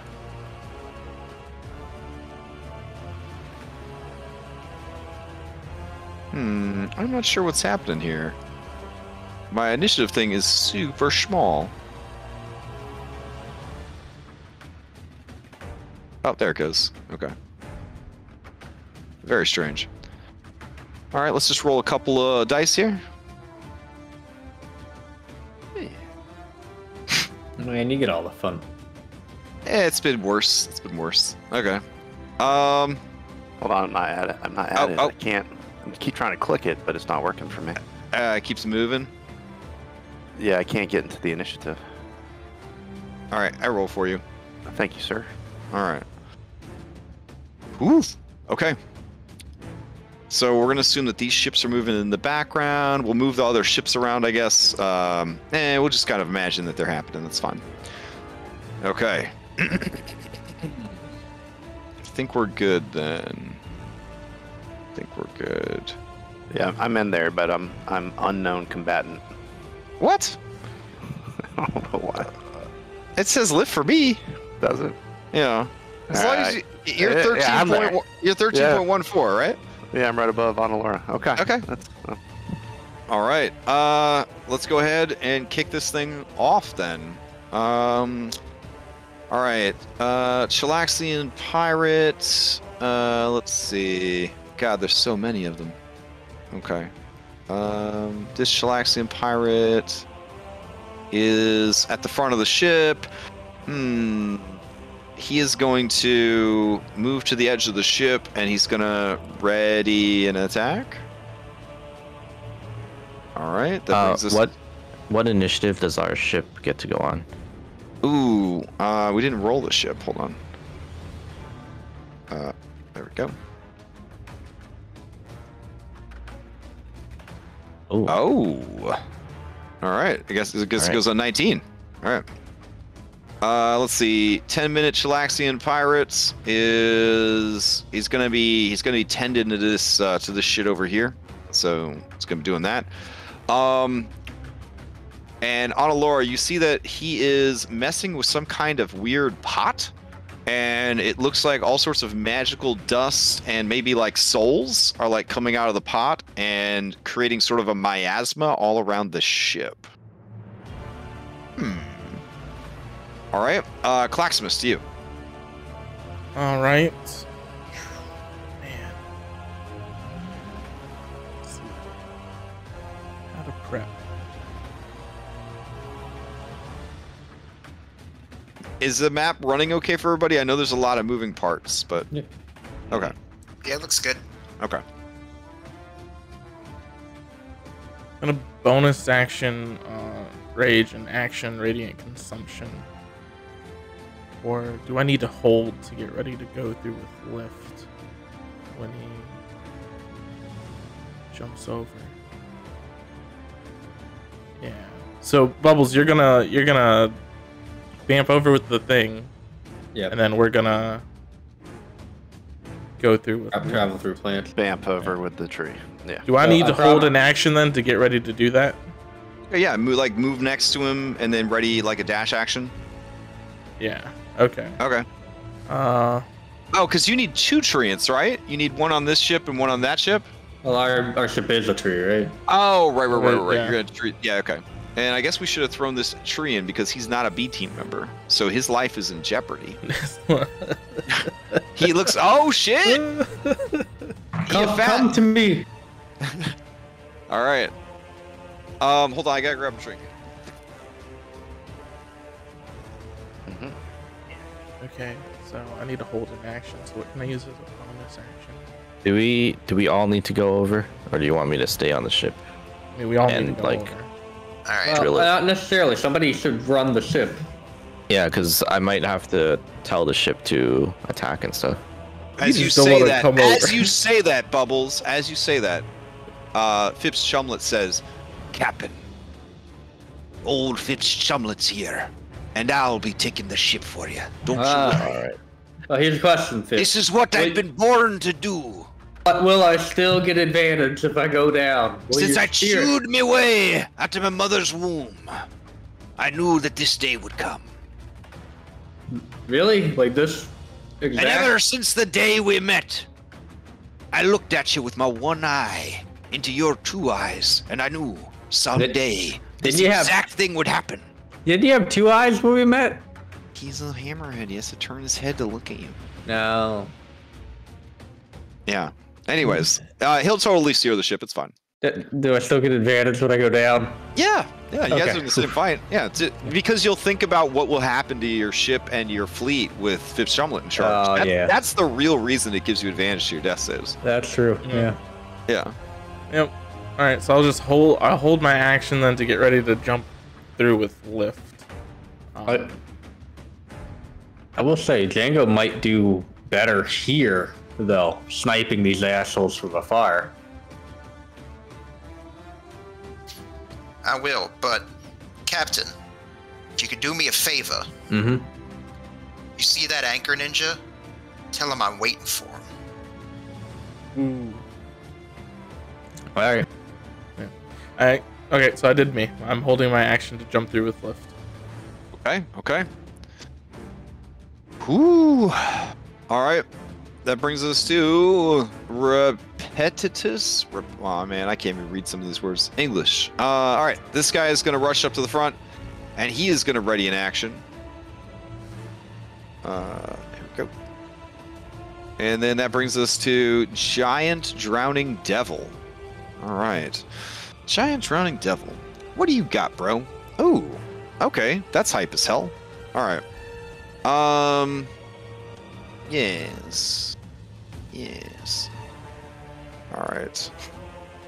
He is going to fly up here. And then...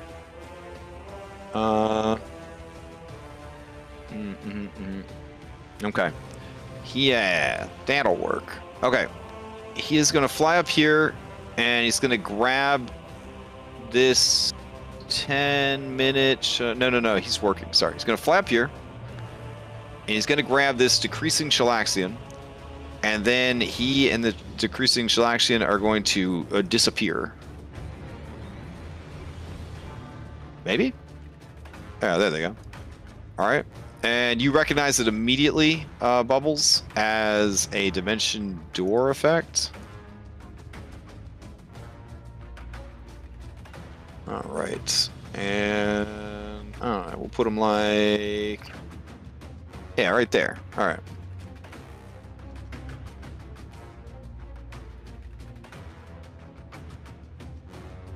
Sweet. Okay, so they reappear, wha-bam, on your ship. Alright, and then the Chelaxian who was holding his action, he is going to... let's see... Yeah, he's gonna throw a bomb. Okay. And let's see, he's gonna throw a bomb into like the biggest crowd of people. So I guess these prego ladies and NPCs, this is obviously just for flavor. They're protected by the B team contract. Wink, wink. So yeah, it's gonna throw this bomb down, and basically just throw it at your most innocent and precious people. The only person that I'm going to check for is the tree itself. The other NPCs are strong enough, bold enough, brave enough that they should be okay.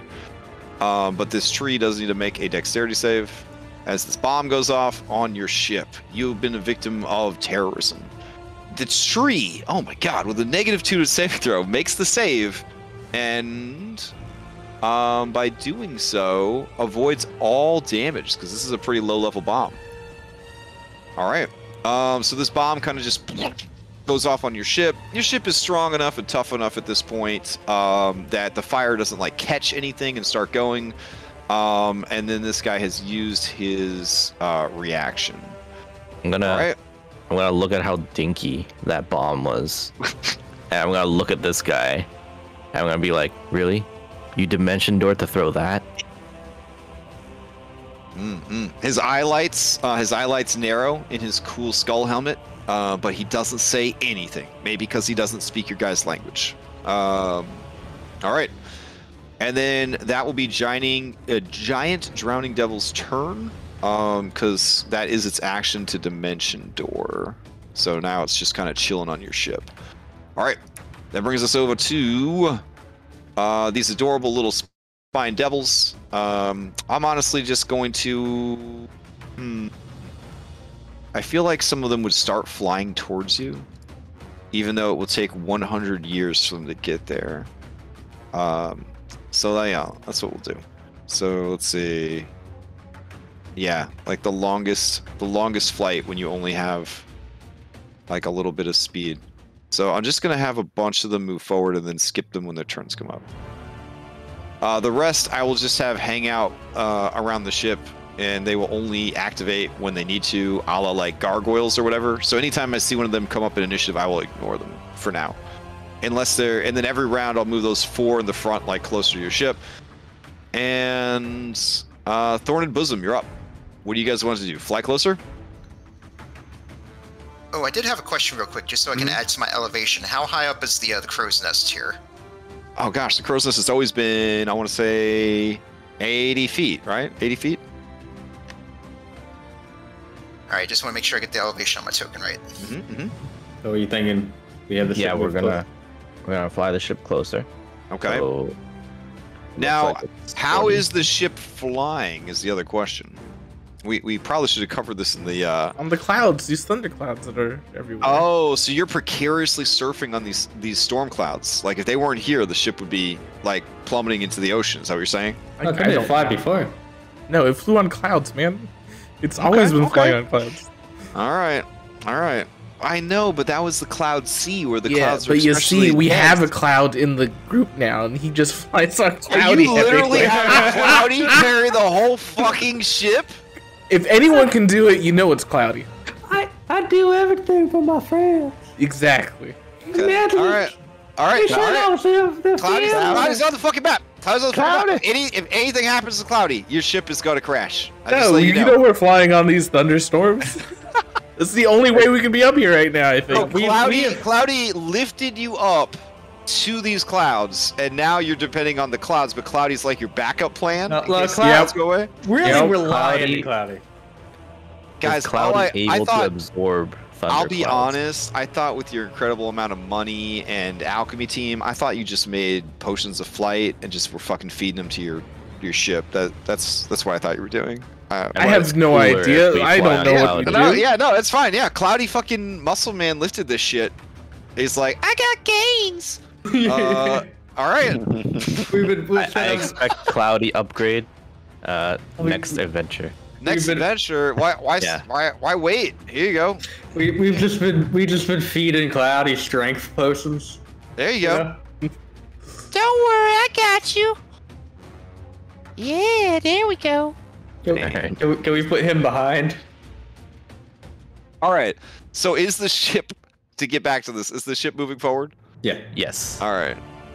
You are essentially moving at the speed of Cloudy, since Cloudy's fucking carrying your airship. All right. So, Jesus Christ. All right. So Cloudy's got a very good flight speed. I'm gonna say it's half because he's got to carry you. So he's gonna do a move and a dash. So they'll bring you 90 feet. So. Oh, great. Somebody move forward 90 feet, and I'll match the ship up to you. Oh, there we go. So somebody move 90 feet, and I'll match the ship up to you. All right, cool. That was 90 feet? Yep. All right. There you go. Everybody can adjust accordingly, or I could grab everybody in one go and just move them all. Nope, looks like everybody's got it. All right. There we go. Oh, jeez. Cloudy's like, I'm coming. I'm holding you up with my love. Thank you for holding us with your big, strong cloud arms. all right. Man, I planned the super cool, super dramatic airship battle, and you guys bring fucking Cloudy. It's even more epic now. I don't know Exactly. what I expected. Because it's filled with love. Okay. It's that meme. I don't know what I expected. If the ship turns invisible, everything on the ship turns invisible too, right? We've established that it has cloaking capabilities, yeah. Okay. All right. Do you want to? We could either turn invisible or use frightful presence. What do you guys think? The devils are probably not afraid of anything. So. Well, the devils Yeah, that the matter Chelaxian. are definitely not going to be afraid of anything, yeah. All right, what's the Yeah. plan? What the ship Well, to do? frightful presence only affects the 2 on our ship, so Oh. let's just turn. I mean, why don't we just turn invisible so they can't see what we're doing? It's fine. Yeah. Okay. Sure, yeah. Does that also turn the creatures on our ship invisible, or can we It choose? does, yeah, Yeah. because they're within the cloaking. All right. You look over at the enemy ship, and they seem confused. All right. That brings us to skipping over. All right, your son, Turnip. He turns to you, and he says, he very slowly makes his way over to you. I've actually got a pretty good speed for a tree. Yeah, get close. All right, he come over here. He has a move and a dash to get on top of you guys. Mm-hmm. And he says, Father, I'm ready for my great purpose. Yeah. Glorious purpose. It's glorious, yeah. No, whoa, bro. You trying to get us shut down? Yes, I am. That's trademark. You can't say, how do you want to do this? You can't say glorious purpose. Can't say simp. All right, let's keep going. That brings us to Wanton Chelaxian Pirate. This Wanton Chelaxian Pirate rushes to the edge of the ship, and he is going to ready in action. But they can't really send people over to your ship because they don't know where the fucking ship went. Ship's invisible. All right, that brings us to Druvalia Thrune. Druvalia Thrune is an elite creature. So she does have, let me double check here. 1 legendary action point. Okay. That'll be easy to remember with everything else going on. All right. Let's see. With this battle coming and people actually coming up into the sky to fight her, she can't actually tell where you guys are at anymore. Very vexing. I guess she will... Yeah. She'll go ahead and cast a spell on herself. She will Shield of Faith to raise her armor class. All right. And that will be her activation. And then Asteria says something like, Princess, get behind me. And then the princess will kind of step back. All right. Anchor Ninja. Anchor Ninja was watching the whole time as Django disappeared. Anchor Ninja want to kill Django so bad he throws smoke bomb down. Psh, and he disappears. All right. Cantankerous, he is going to run below decks. Captain Bubbles, to you. I'm going to... Why are you have an embiggen mushroom on all the time? If I turned it off, it enlarges me. I'll fix you. Hold on. The problem is a lot of the stuff doesn't transfer from like scene to scene. So if you don't if we don't clean up after a scene, then like all these weird effects carry over. I gotcha.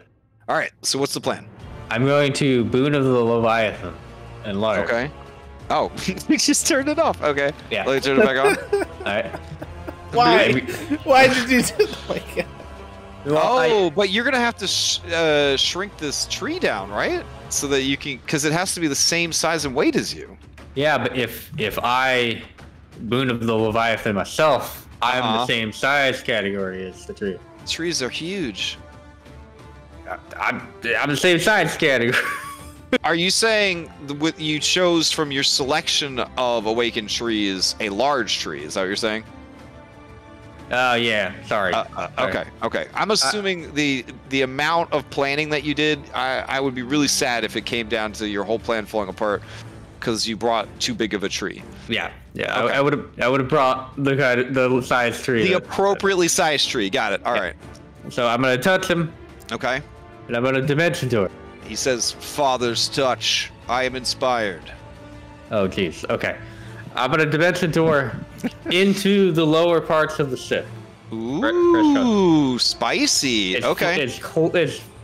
I'm thinking back. Now I'm gonna be kind of rough on you on this one.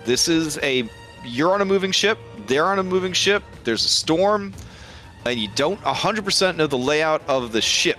If at any point you pick a location that would have a wall or anything that would impose on you or your passenger, it will cause the spell, I believe, to fail, right? If you try to go somewhere that you can't go. So you may want to go with an open area that you can see rather than an unknown area that, I mean, you guys know below decks are very cramped.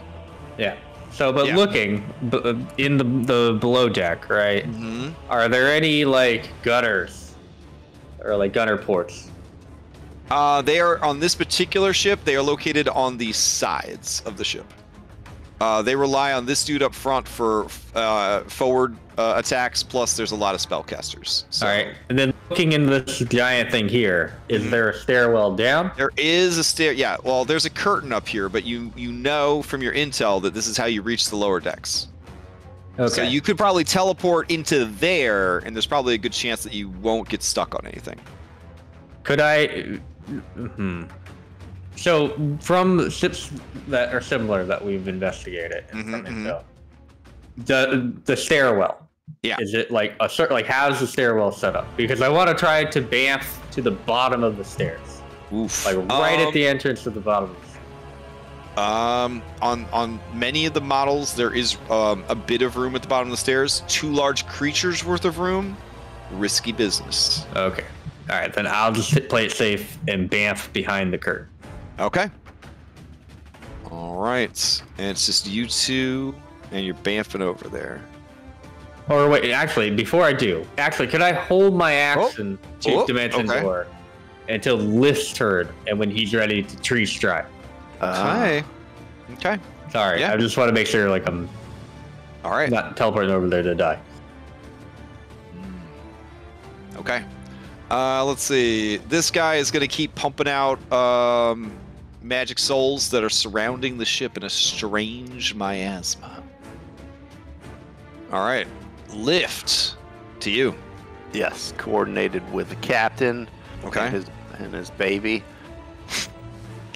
I'll give him the thumbs up that he can bamf over there, and then I'll go ahead and cast transport via plants once he does. All right. All right. All right, off they go. Let's see. Probably be easier to do it this way. Hold on. Taking 100 years to get over there. Oh no, I missed. Hold on. No, and I'm gonna follow blindly. I think there we go. So I'll put you at the top of the stairs, but you know the entrance to below decks. Can you see? Yeah. Okay. All right. Yep. So I'll cast it. So there would and, actually be 2 pirates because the one guy went below decks, so he's actually down there.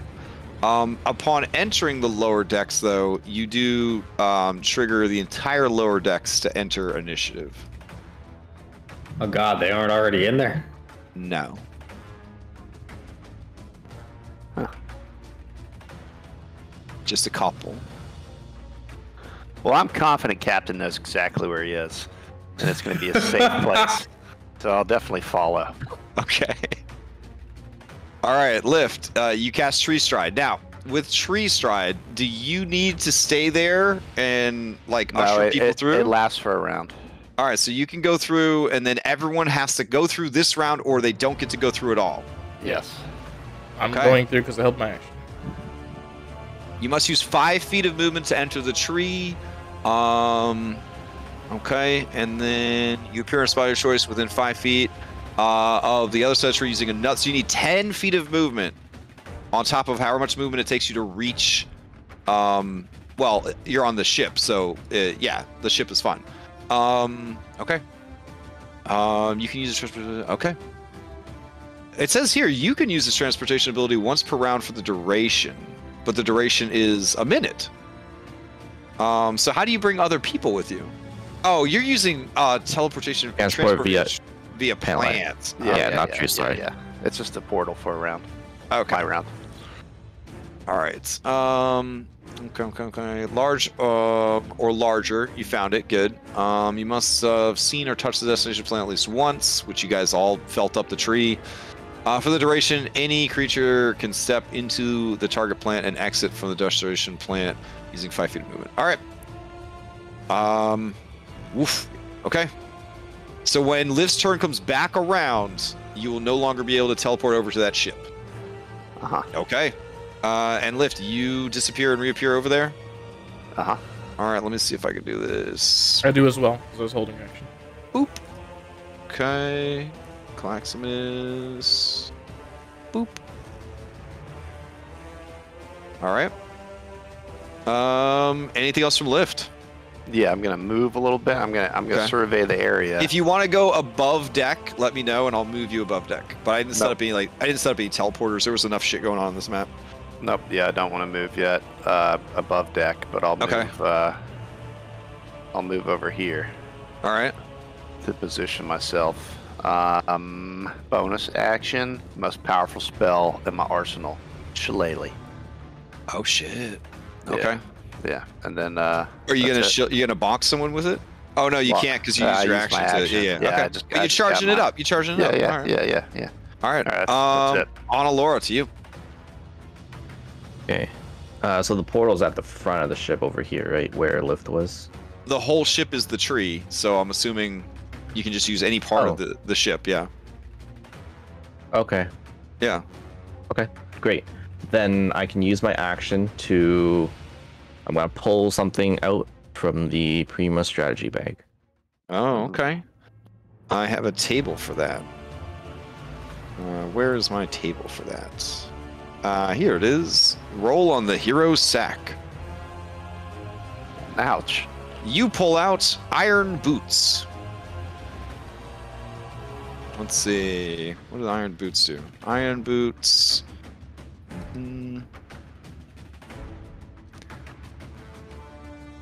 All right. Weird flex pulling it out mid-battle. Let's see what we got. Nope, that's not the right one.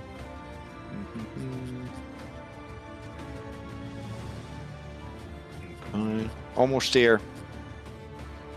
There's a lot of items.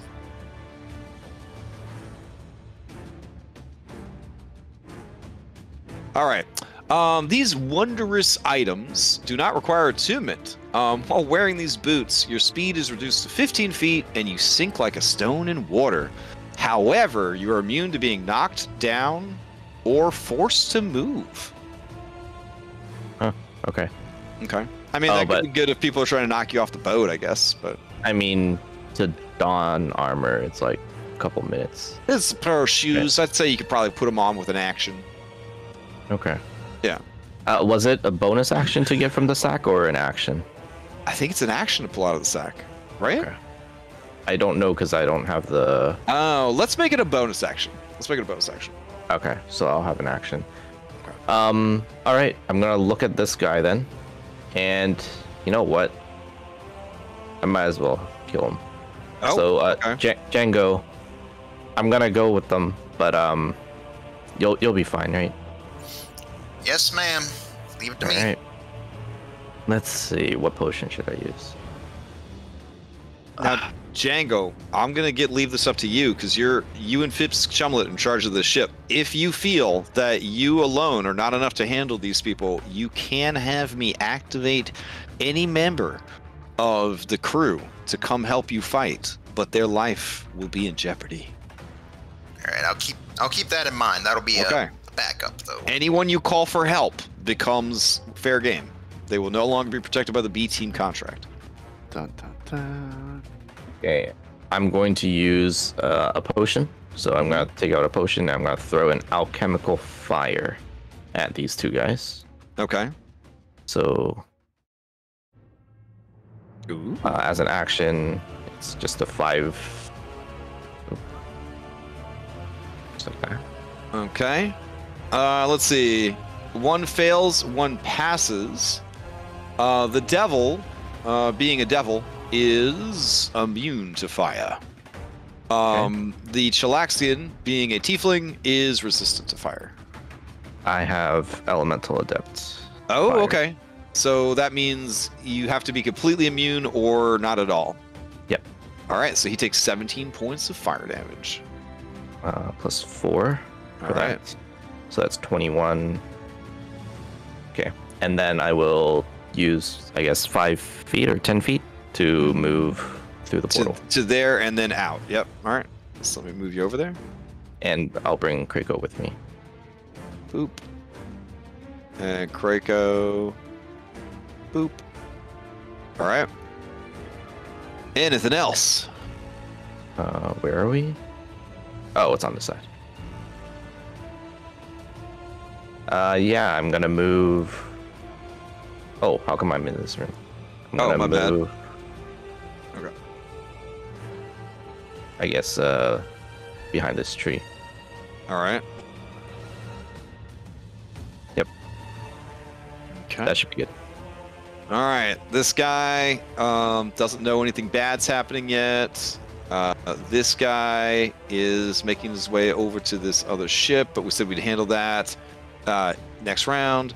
This guy doesn't know anything's wrong yet. This guy. Nope, they still don't know anything's wrong. Loud thunderstorm. They're firing cannons at the other ships that are out there fighting. Doesn't know any better. Django, to you. All right, so let's go ahead and kick this off. Bonus action. I'm going to start pumping up my Boots of Haste.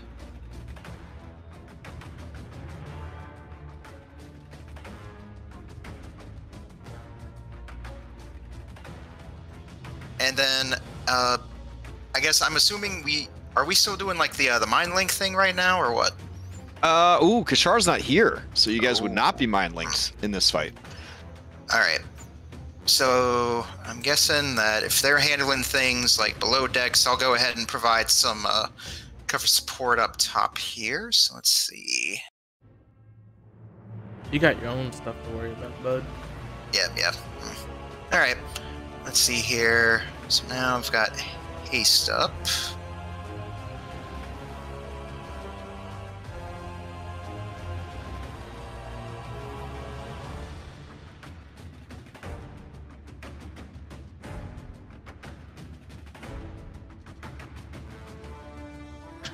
All right, so I'll go ahead and line up my rifle. Let me go ahead.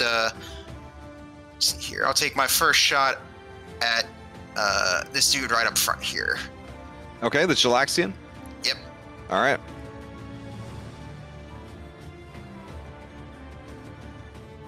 Was that with the aim action or no? Just a regular shot? No, I already used my bonus action for for okay. haste, so Gotcha. All right, so that first shot is not going to hit. He dives out of the way. All right. Rolls so across the deck, comes back to his feet.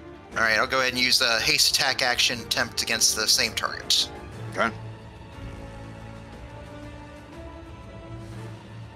Ooh, that's going to hit.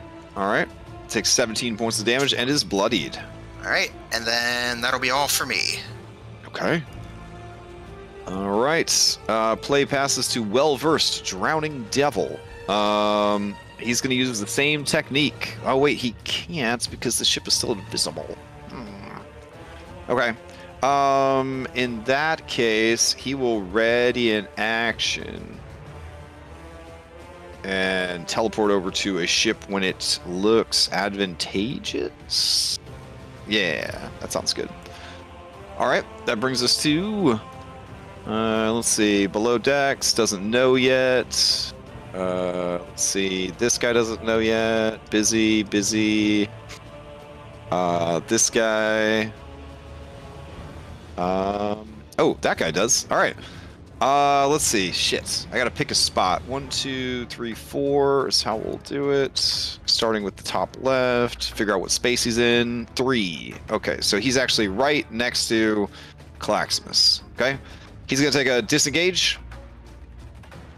He's gonna open this door with an item interact. He's gonna run in and he's gonna scream, "Sound the alarm!" That looks and- important.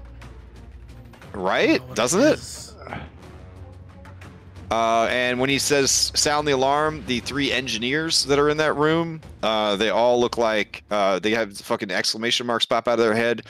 They're ready for this shit. Then the guy stands boldly in front of the door. He will not let anyone pass, which is awkward because there's a second door right there. But whatever. I don't think this dude has any bonus actions, so he is done. That brings us to Valeria Asperius. She's gonna be like, the ship disappeared. That's not good. And she's very smart though. Ship disappeared. Ship would still be there. I'm gonna say that she is going to ready to cast a spell for now. All right. Cacklers haven't been notified yet. Spine Devils don't know yet. Fire Giant. All right. Fire Giant is just going to take some superheated cannonballs out, and I guess is just going to chuck them. So yeah, they're labeled rock, but you know, whatevs. And he only gets to one shot, and you guys are invisible. So he's going to just do a blind shot at your ship and hope for the best. He's already at disadvantage for range anyways, so here we go. Throwing it where he thought it was. I think one of my dice is stuck. Oh, it's finally settled down. All right. A 23 against the bosom is going to hit. The bosom takes 34 points of bludgeoning, 4 points of fire damage. I can track hit points of the ship because I know you guys have a lot of other stuff going on. So, no worries. All right. Okay, that brings us to end of the round. All right, start of round 2. Whew. Okay, so start of round 2. I will move these little dudes, the spiny dudes, when the first spiny dude's turn comes up. This guy was told to sound the alarm. He's gonna run up to this panel right here, and he's gonna slam a button, and that's gonna sound the alarm. And we'll, of course, go grab the greatest, alarm sound of all time, and we'll play that in one of our other windows. Is that, The Metal Gear one. Oh. I thought you were going to put on, like, the iPhone, like... Oh, no, that'd be horrible. All right. So, should be overlaying both musics at the same time without too much problems. Okay, so that's what he does. He runs over and he slams that, activating it, and then with his action, he will close the door.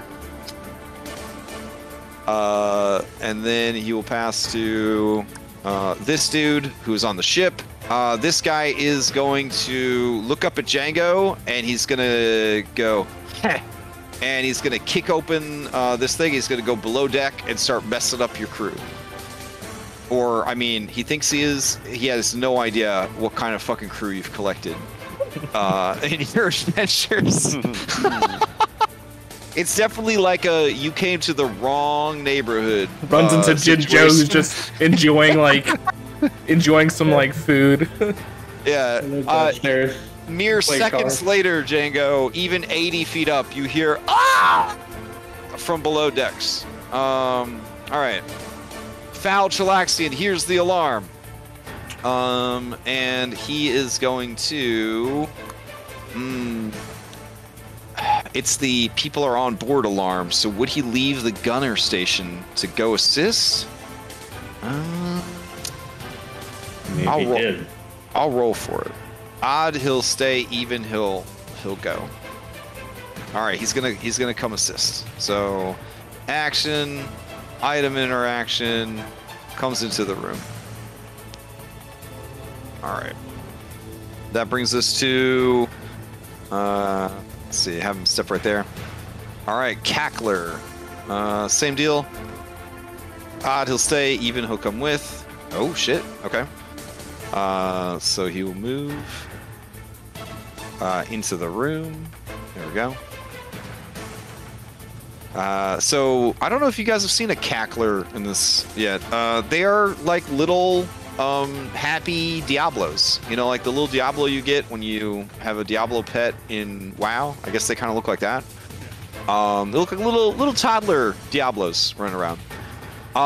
As it runs in, you see it vomit forth a spiked chain and begin whirling it about, and it begins cackling maniacally as it prepares for some ass kicking. Let's see. Does it see any targets from where it is? No. Oh, you guys don't see any of this because they closed the fucking door. Well, that's what you would have seen if the door was open. Anyways, let's move on. 10-minute Chelaxian Pirates is still pumping out all this sweet herbs here and souls, but they hear the alarm, and he looks over. They tell him to do some stuff, and he keeps doing the stuff, and that brings us to Claximus. Okay. I'll just bonus action rage. And then I'll recklessly hit this guy in front of me. Yeah, Okay. why not? Turn off rage effect.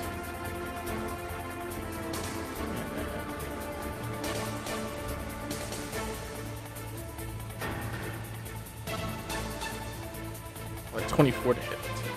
24 against this guy right here. That is gonna hit. All right, he takes full damage from force, bludgeoning, and radiant. He is bloodied. 24, that is also going to hit. He is barely alive. Okay.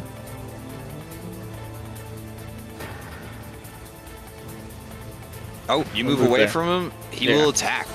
All right. He's going to stab at you. Actually, dude had a reaction too. He has no idea what your abilities are. So he is going to try and hellish rebuke you. Okay. Even though he doesn't know you're immune to fire. So you don't have to make the dexterity save, but I'm gonna, you know. There you all go. right. All right, so you would have taken 15 fire damage, but you are immune to fire damage. So then he wouldn't have had a reaction to make against you as you ran away. All right. Yep. What else, Claximus? I move in front of this door and put my body in front of it. Oh, okay. All right. That brings us to this little guy. This little guy hears the alarm. He's very excited. He's gonna run. He's gonna unlock the door. And he's gonna unlock this door. And he's gonna make his way to join the others. All right. This dude up here was holding his action. Doesn't see anybody. He's kind of bored. I guess he'll re-up holding his action. All right. This guy right here. He sees that there is a Django up there, and he's gonna come for you. So let's see. He's only got a 60-foot flight. What else has he got? Ooh. Okay. Ooh, I guess they wouldn't know that either. Okay. So this guy's gonna fly up to be very close to you, Django. He's gonna fly up 60 feet. And then he is going to attempt to drown you. So I need you to make a Constitution saving throw.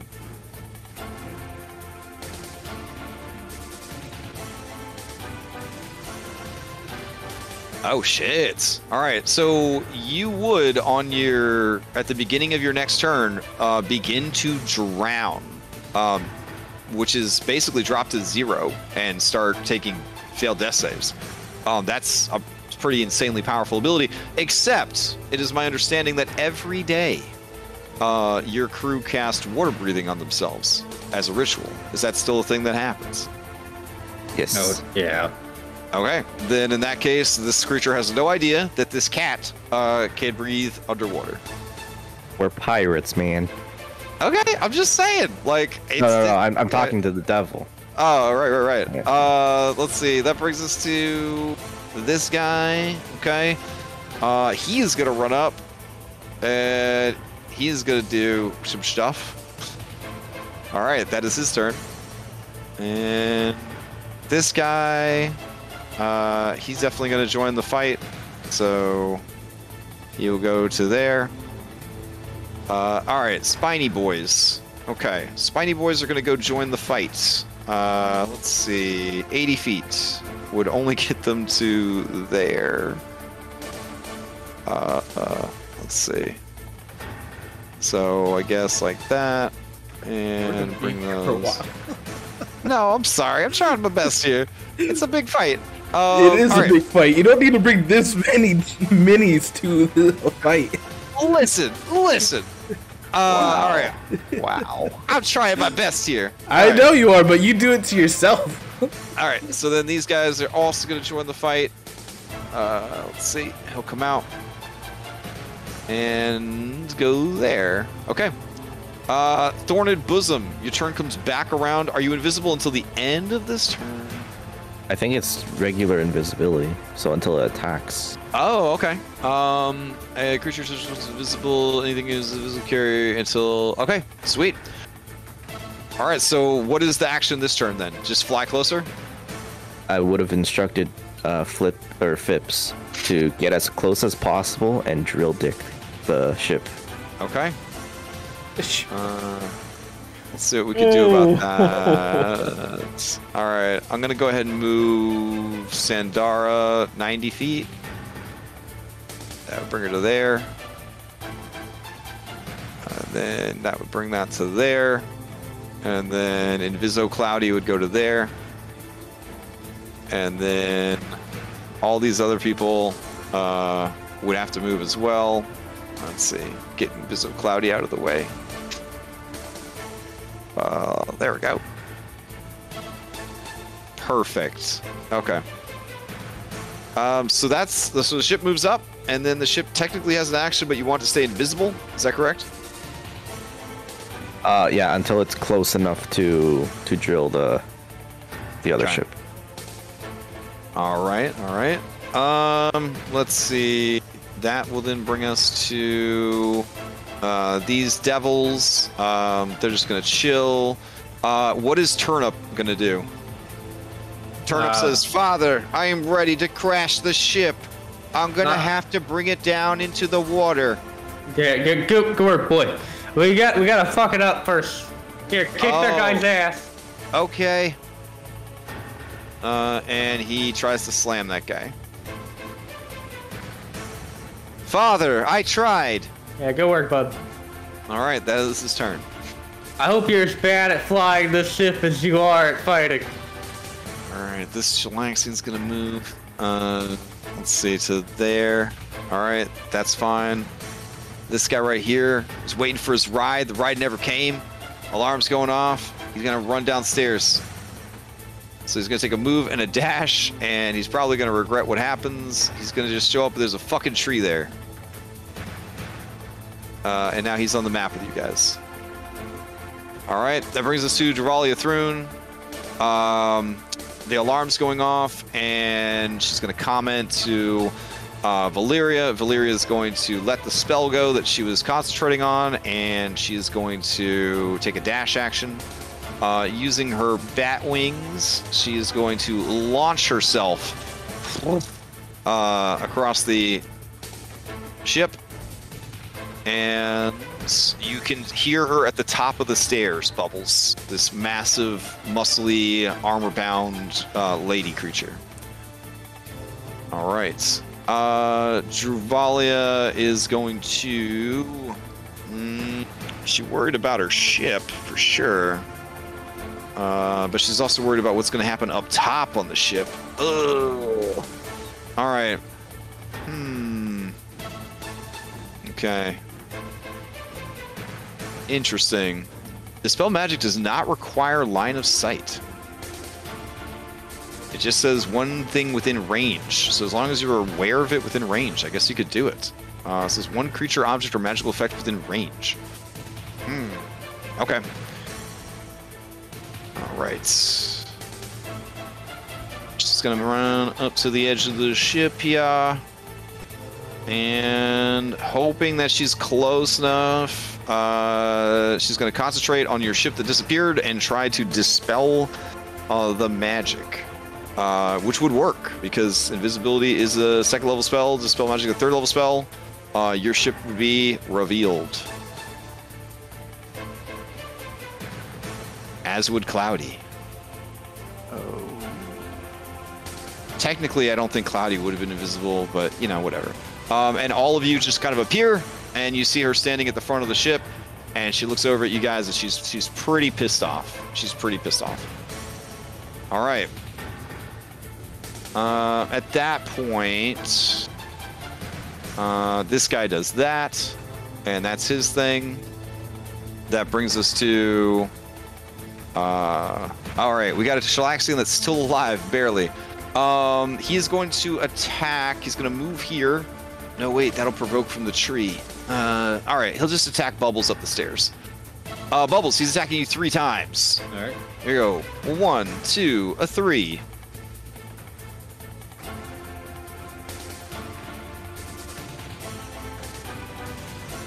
Anything? Anything at all? 16, 17? No, nothing? All right. Goofy Chelaxian is going to continue manning the cannons. That is the thing that's going to happen. That is the thing that's going to happen. Bubbles, to you. All right. I can't really tell. I'm not engaged with anybody but this asshole down here, right? Correct. Yeah, as far as I could tell. Up, down. Oh, wait. There's literally a guy in between your legs. Oh, geez. I didn't see him. Sorry. No worries. So,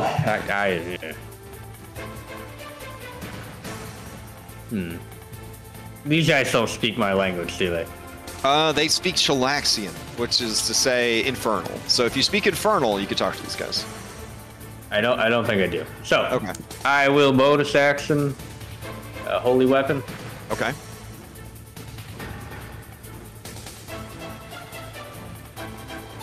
Okay.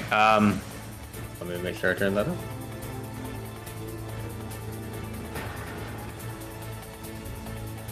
Alright, this asshole down here, I'm going to attack twice with my Sunblade.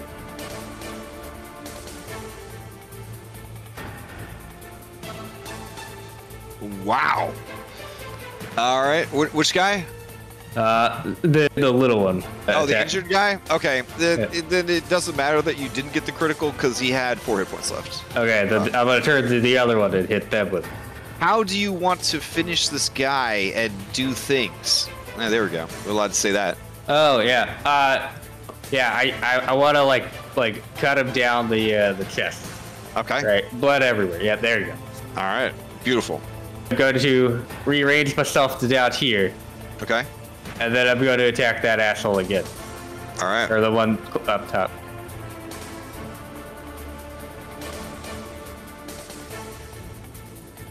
Oh, it's teasing you. It's teasing you hard. I know. That is going to hit, though. 17 damage. Actually, what'd you get? Oh, you got a 24. Yeah, he can't parry that shit. Okay. Well, it would have been a 26 because flanking. This guy will hellish rebuke you for getting struck. Okay. So DC 12 dexterity for half. Okay. Oh, Lift, are you still a ghost? I'm sorry. No, now the tree is. I reload. It's okay. Oh, okay. So I'm gonna use Sealed Master to take no damage. Oh, okay. Hype. All right. What else you got? I think that's it. All right. That brings us Oh, to- wait. Sorry. On one of my hits, the one that I hit him, I want to use Defensive Flourish. Okay. Add a D10 to the damage that I did to it. All right. And then I add whatever that is to my AC. So like. All right. Do it. Do it. Oh god. And Lift, you're up. Okay. Seeing what's going on here, I'm gonna squeeze through Claximus Okay. and end up in Don't you front do of this door. Don't you fucking open that door. And I'm gonna open this door. God. Okay. The door is locked. Thank God. On the other side of this iron door, you hear people yelling in Infernal. Son of a bitch. Yeah. I'm going to look the other way now Okay. because I'm angry at the door. It was just your item interaction, so you still have your action. There's a guy Yeah. over there if you want to kill something. Yeah, I see him, but I had this whole epic thing going. It's okay. I'm not a ghost, so I think we have the same plan, Lift. yeah. Yeah, I'm gonna use my thieves. Wait, I'm not a rogue. Hold on. I'm gonna use my spell book because that's what I do. And I'm gonna cast Ray Frost at this guy right here. Okay. Yeah, that's gonna hit. Takes 17 points of damage. Oh yeah. He is bloodied. And then I'm gonna move down and kind of shimmy over this way to get out of the way. Okay. And I'll save my epicness for another round. On Alora, to you. Okay. Bonus action. I'm gonna see what else is in the bag. Okay, okay. Let's see. You reach in and you take out Bottled Wind. This effectively, I believe, is a gust of wind. Okay, that is the cantrip, or No, gust of wind is not a cantrip. is Oh that wait, the- Isn't that the gust of standoff? wind's it's the second level spell that makes. Oh, it's the one that yeah. we did in Yeah. the jail. Yeah. Okay. Okay, not bad. All right. With my action, this guy he's within 5 feet of me. Mhm. Okay, then I will throw. Let's see. I have another potion here now. I have this. Okay, yeah, I'm just gonna throw a potion of fire at him. Okay.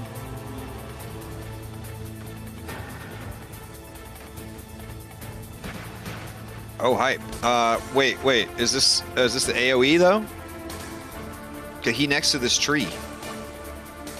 I have. Oh, let me use the one that's not AOE. Okay. Yeah, the. Tree not gonna like that fire damage. And real quick, add that to my damage crash. That's my. Oh, sure. That's my necrotic from my armor. Hype. Sorry, they have the similar names. Volatile Flames. This one. Okay. So this one's an attack roll. So I guess this is at disadvantage. Because you're in melee. With him technically, yeah. So 15 does hit. He doesn't have a reaction, so he can't like try to parry it or anything like that. So he takes 21 points of fire damage plus your Plus 4. Yeah. 4. All right. He is barely alive. And All right. That's it. Not Or used to actually, I taking so will- much damage from fire. The guy's just looking around, just completely disoriented. I'm gonna move over there. All right. And end. Okay. That guy's not doing anything. Those guys have already went. Actually, up top, we should probably have Druvalia use her legendary since I forgot to use it last time. Let's see. Sure, yeah. I think it'll reach. Let's see. From here to... No, you're outside of range. Damn. All right, I guess she'll hold back and not... No, wait. I always think it's 120 feet for a fireball, but it's not. Django, she chucks a fireball at you. Let's see. And you're like a high-level rogue, so this is a joke to you, but we're still going to do it so that you could feel, like good. Of course. Yeah. Quabam.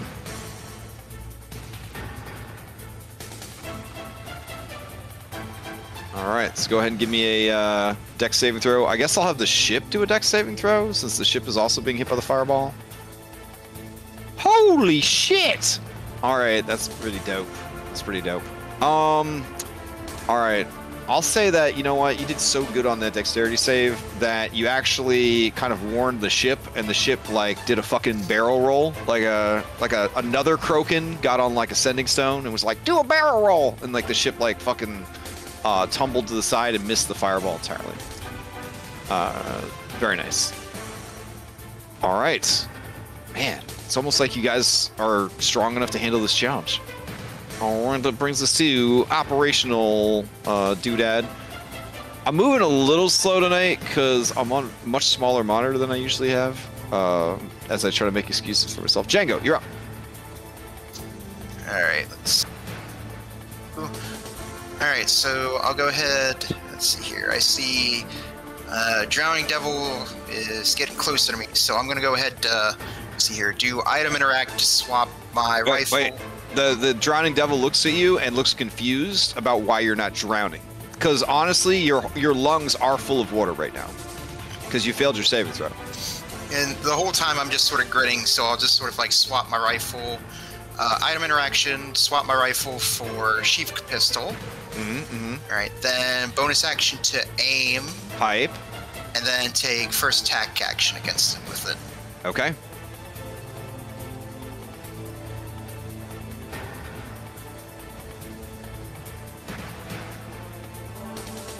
Oh yeah, that's gonna hit. 23. Give me that sneak attack.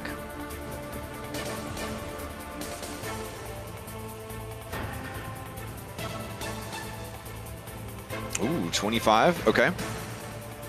All right. This is a magical weapon. He takes the full damage. Nice. All right. Let me see. Is anything else happening here? Nope. He's not close enough for that. And not close enough for that. Okay. Anything else? All right, then I'll go ahead and let's see. Yep, I'll go ahead and use the haste attack action and with another shot with the sheath pistol. Okay. Hype.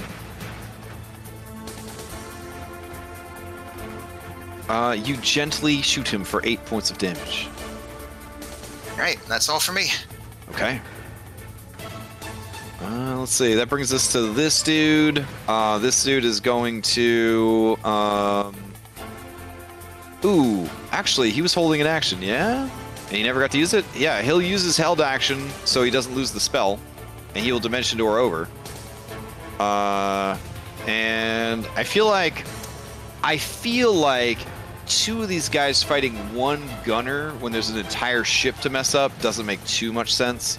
So what'll happen is he will bamf just to the side of you.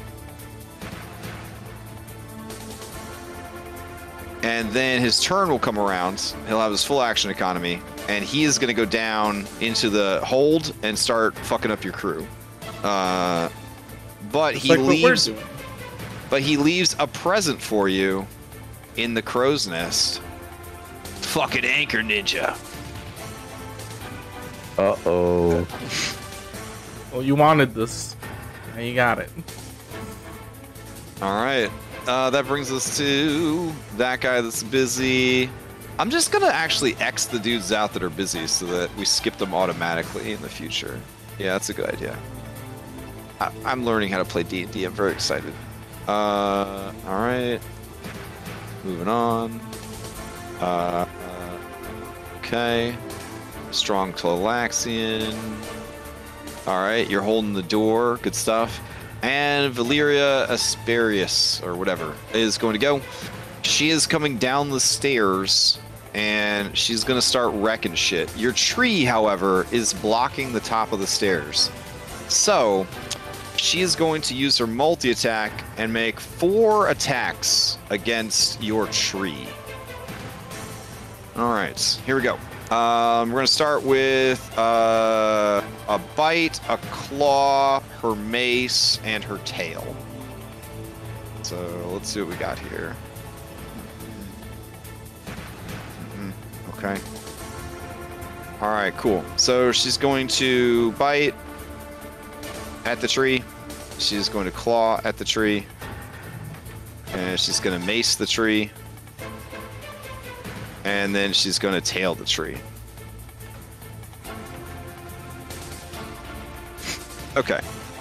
So 26 is going to hit for 14. Mace is going to hit for 11, and then 44 fire damage. I think at that point the tree actually died. Let me double check. Survive. Oh. You gonna deal with that, Captain? Or... I thought that could be a community event. Community event. All right. So this tree fucking emoliates and dies, and it says, "Father, I wanted to put her down in the water." It's all right, bub. I'm going Magma here. So what I'll do is I'll delete her tail attack, I don't think the bite attack ever came through.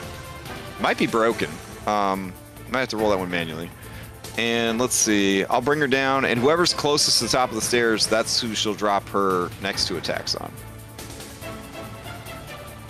All right. Oof, Bubbles, you so big and handsome. All right. And you said she had penises growing out of her head. She does. She does. Yeah. Yeah, she does. All right. So, yeah, she's going to go ahead and attack you. I'm going to have to clear these dead bodies out of the way for performance reasons. All right. So she is going to try to whip at you with her tail.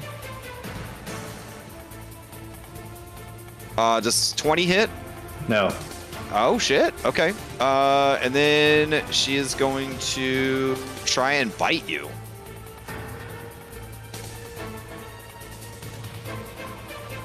$30? Yeah, that'll do it. Okay, I need a Constitution saving throw against the poison.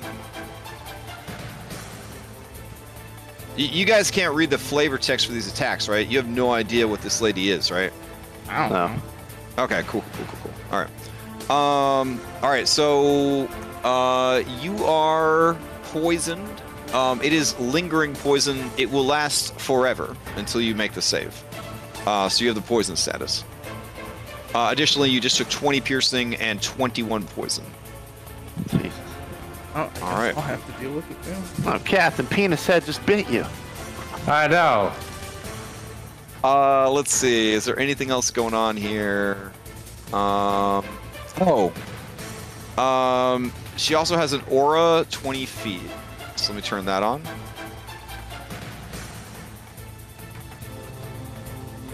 Let's see. There we go. All right. That brings us to this cutie right here, who is going to sit this one out, I guess. These guys are going to sit this out until they're needed. This guy is going to launch another attack at the ship. Go. Would I have to make 2 concentration checks, or would I need to only make 1? Because poison, let's see. This poison is part of the damage of the attack and not a poison effect added after the attack, like a giant spider or scorpion or something like that. So it's all one package deal. Okay, then I did lose that. Yeah, you'd have a DC 20 Constitution to keep your thing. No. Because it's 41 damage divided by 2, be 20. Okay, yeah. What are you concentrating on? Holy weapon. Oh. What the fuck is that? Sorry, I didn't have looping set. It just went to the next track. That was actually the angels coming down to like carry Bubbles to heaven. So yeah, it's your time, Captain. Okay. anyways, yeah. Did you follow me? Like, you took all that damage at once because it was one. Yeah, no, I get it. Yeah, so you would have had to make a DC 20 to maintain. Yeah, no, I get you. Okay.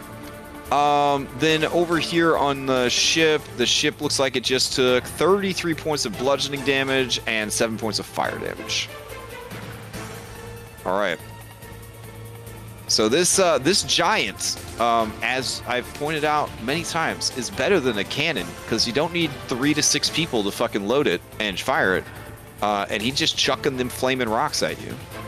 All right, that brings us to round 3. Let's do this thing.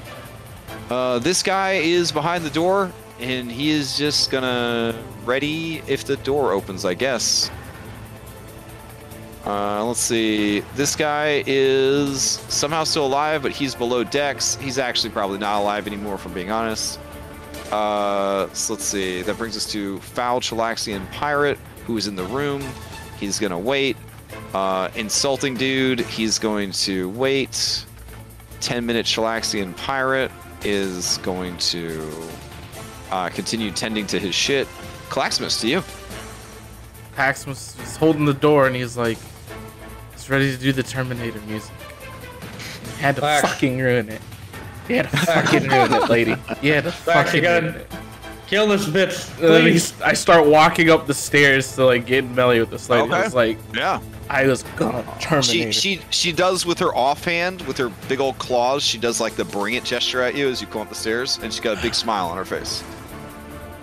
Alright, recklessly. I attack her. Okay. She says, "It is good to face a powerful opponent. I can't wait to taste your blood, Angelborn." Angelborn? I'm not Angelborn. I'm a crab.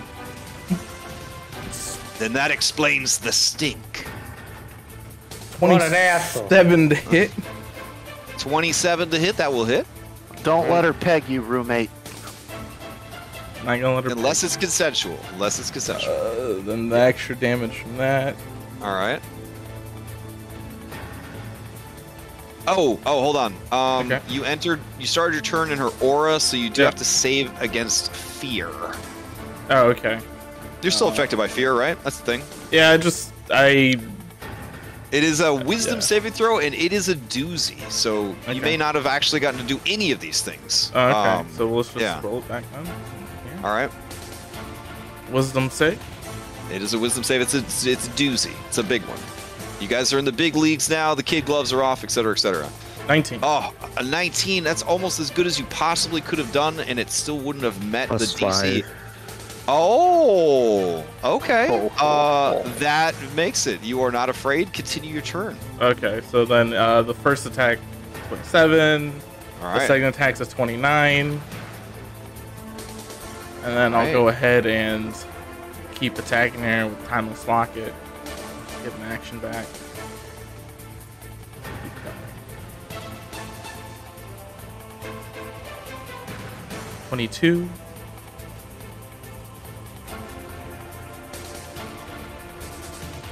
And 26. All right. All 4 attacks have hit. Okay, and then I will bonus action. I'll go ahead and Zealous Presence as a bonus action. Oh no, I can't bonus action. Never mind. I'm sorry. Okay. We're good. That's my turn. All right.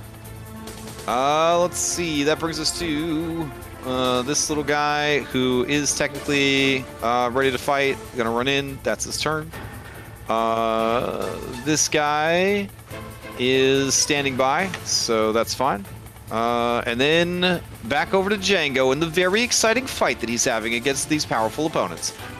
This guy's gonna fly up to your level. You are now flanked by a drowning devil and the anchor ninja. Your husband Jimmy watches from below decks. He wants to help you, but he'd have to be activated, and then his I'll life call would back be in to danger. Anchor Ninja, and I'll be like, "I thought you wanted a fair fight." Anchor Ninja looks at the devil behind you, looks around at this entire ship, and just kind of shrugs.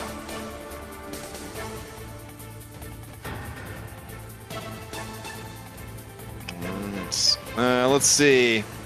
Go ahead, Django. Give me a intimidation or performance to see if you could basically call this dude out.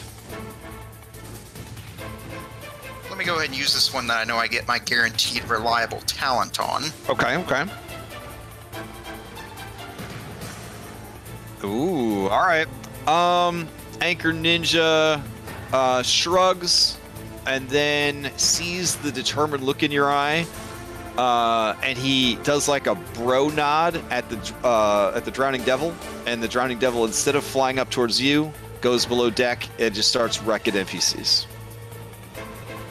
I'll just call out to the others on B team and say, "Keep them busy. I'll handle things up here." Okay. There's just the sound of tremendous battle down below. These drowning devils are no joke. The drowning devils are no joke. All right. That brings us to this cultural guy. What's he got? Where the hell are you? Oh, yeah, he's still holding the door. Helpless cackler.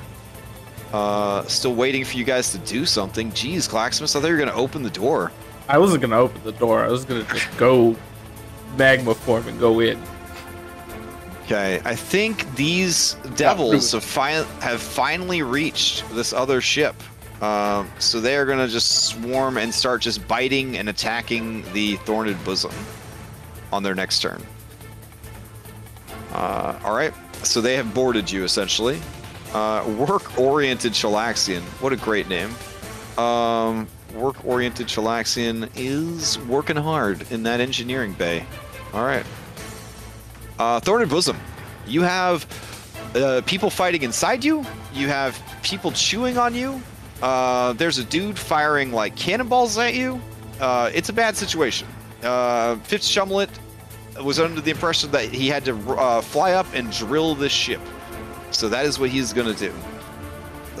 So Phipps that was his orders, yes. All right, so Phipps is going to basically like ramming speed, bring the ship right up in Druvalia Vane's face on the next Oh, she's round. right there? Yeah. Oh, I hope he drills her. Wow, inappropriate. Inappropriate. Well said. All right, so the ship would actually move up to about there. We'll kind of turn it to the side there, and then everybody that was on the ship, you'll have to move yourselves back onto the ship. Below deck, you hear the sound of a collision as one ship hits the other, because they kind of have forward momentum as well. So we'll go ahead and just drop some standard ramming damage here.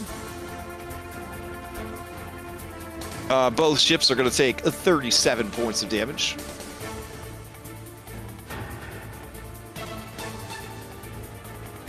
All right, and that is the ship's turn. Let's move all these people back onto the boat a bit. There we go. Roughly there-ish, seems right. Okay. Let's see. These guys are just chilling. These guys, man, they're just waiting to fight you guys. I don't know. I don't know what else to say. It's fine. I can keep waiting. Oh, this guy's still alive? Hell yeah. All right. He is an ally of Valyria, so he's not going to make a save. Claxmus is going to attack you 3 times. Okay. 1, 2, 3. These are all at advantage because you were reckless. Yep. Okay, so it looks like a 16, a 15, and a 24. 24. Okay, yeah, 24 hits. Okay. And then I guess for space reasons, he'll just move to here so that, you know, it's a little less crowded. That'll bring us to Druvalia. All right. Druvalia sees that your ship is here and attacking her ship. She looks at your ship, sees that it is alive. She sees that there's a Phipps Shumlet there. Phipps Shumlet brandishes defensively his contract that says that he cannot be killed. And so she goes and starts to run him through with her weapon. She's going to attack him 3 times with her weapon, the Rose Thorn, which is actually a pretty cool looking sword. It's kind of like a long black blade that has, I don't know. It looks really cool. Anyways, so here we go. Attacking. 1, 2, 3. Where's this at?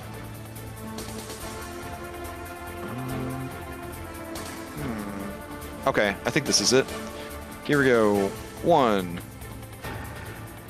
Maybe? Is that right? Nah, hold on. Just got the multi-attack, attack 3 times. Got our inventory. Oh, right. She attacks with...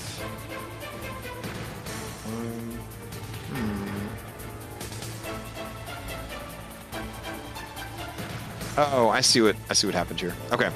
So when she attacks, every time she hits him, or every time she hits the target, they start to bleed. And then through that bleeding, like they stack and they get worse and worse and worse and all sorts of stuff. So let's see. Hit points lost to this weapon's damage can be regained only through a short or long rest. Regeneration, magic, or any other means cannot bring back hit points lost to this weapon. Whenever you hit a creature, or once per turn, when you hit a creature with this weapon, you can wound them at the start of their turn. They take 1d4 necrotic damage for each wound that they have taken. And so, yeah. And then it has special effect if it lands a teleportation effect. All right, so that's the first attack, and she lays down a wound on him. She will attack him again. Go.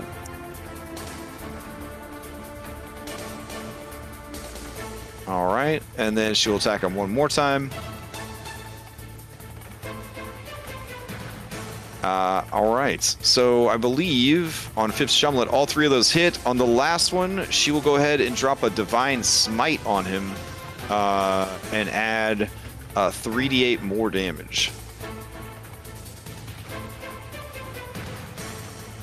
All right, so 5th Shumlet takes damage, damage, damage, and damage, and he drops.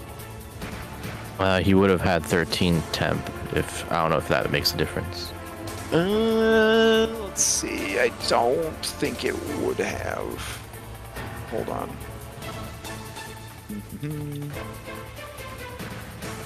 Ugh. Not having Making it all my slower. mind. What? What'd you say? Just let him die. You're making it slower. Wow. Look, we're trying our best to tell a good story here. All right. With the extra temp. Wait, you gave temp HP to literally the entire crew? Yeah. I mean, I was doing it when they were all on the ship. Okay, so Artificer is banned again. Cool. All right. 5th Shumlet lives, but barely. All right, and since he was targeted, I have to add him to initiative. And since he lived, he has to keep fighting. So there you go. All right. This fight will only take a couple of weeks at this rate. Yeah. Anchor Ninja. All right, Anchor Ninja versus Django. Anchor Ninja is going to use his Anchor Blade against you. He's going to attack you 3 times. Sounds good. Here we go. 1, 2, and a 3. All right, so Django, it looks like the first attack is a 15, and that's a big old miss. The second attack is a 26, and I need a Constitution save because his is a wounding weapon. And then he hits you a second time for 10, and another Constitution save against another wound. All right, so that is 1 wound. And give me 1 more Constitution save. Oh, 2 wounds for Django. That's gonna suck. I'll go ahead and add some wounds for you. Let's say 1 and 2. All right. And then, yeah, Anchor Ninja, he'll just kind of hang out with you up in the crow's nest, and you guys will just fight it out in this kind of epic, cramped space. You're kind of, running along the rigging, stabbing, slashing, parrying each other's attacks, bleeding profusely everywhere. All right. That brings us to this dude who is out. This thing doesn't need to go yet. This thing is out. Bubbles, to you. All right, so I got him in her aura, right? You are, so you need a wisdom saving throw against fear.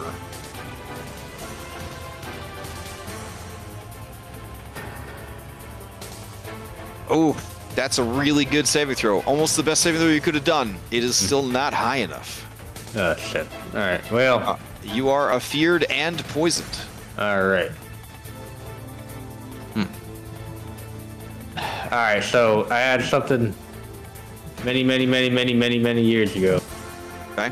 I have my little para ex machina. Oh, okay. So I'm gonna remember way back to when I bought that fucking anti-poison. Okay. Little para. And you're gonna drink it as a bonus action? Yeah. Okay. Yep. Yeah, take that shit off. All right. Yeah, so not poisoned anymore. Afraid. Mm-hmm. Deeply afraid.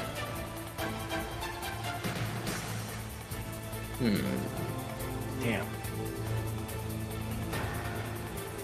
Alright. I'm gonna reach up to Clax.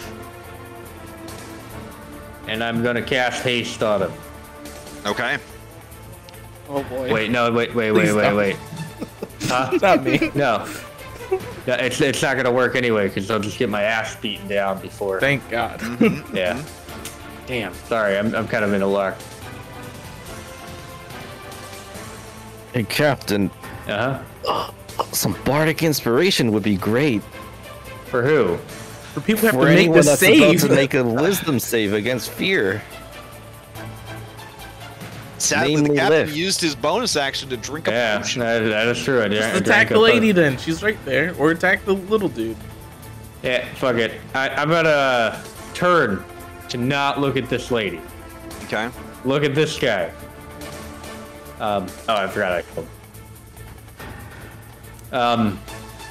And I'm gonna attack him with Sunblade twice. Okay.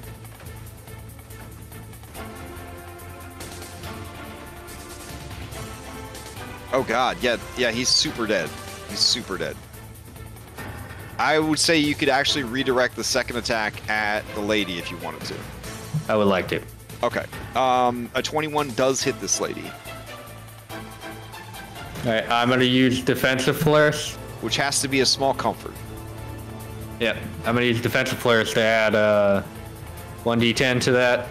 Oh shit! Okay. Then I got plenty of extra fucking.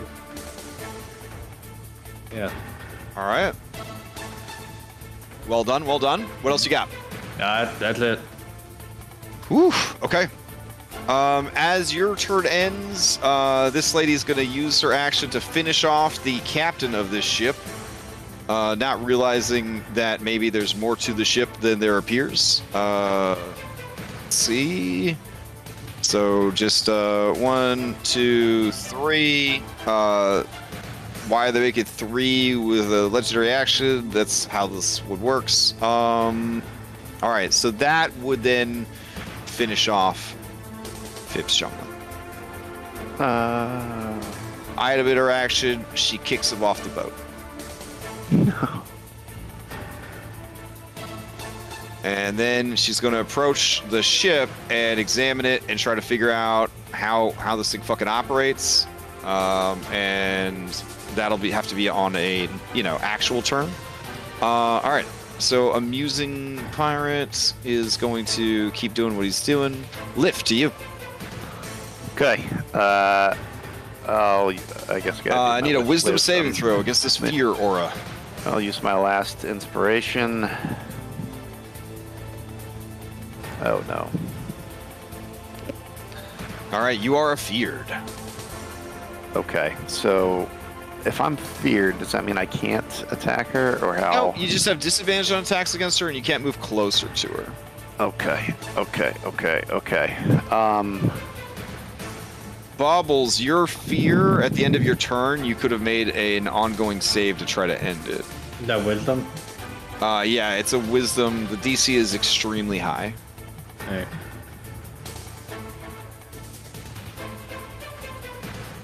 Yeah, I don't think I got it. Okay.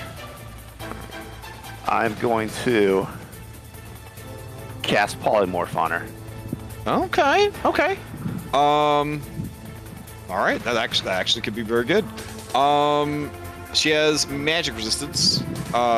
What is the save that she has to make? Wisdom? Yeah. Okay.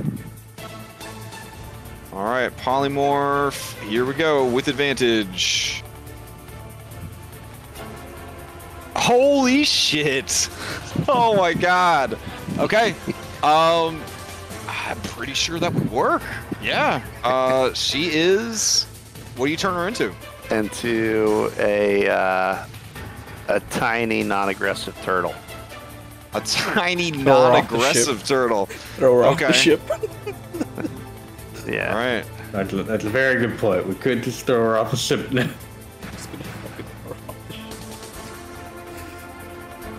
I mean, that'll buy you some time for sure. I think this is the wimpiest turtle I have available.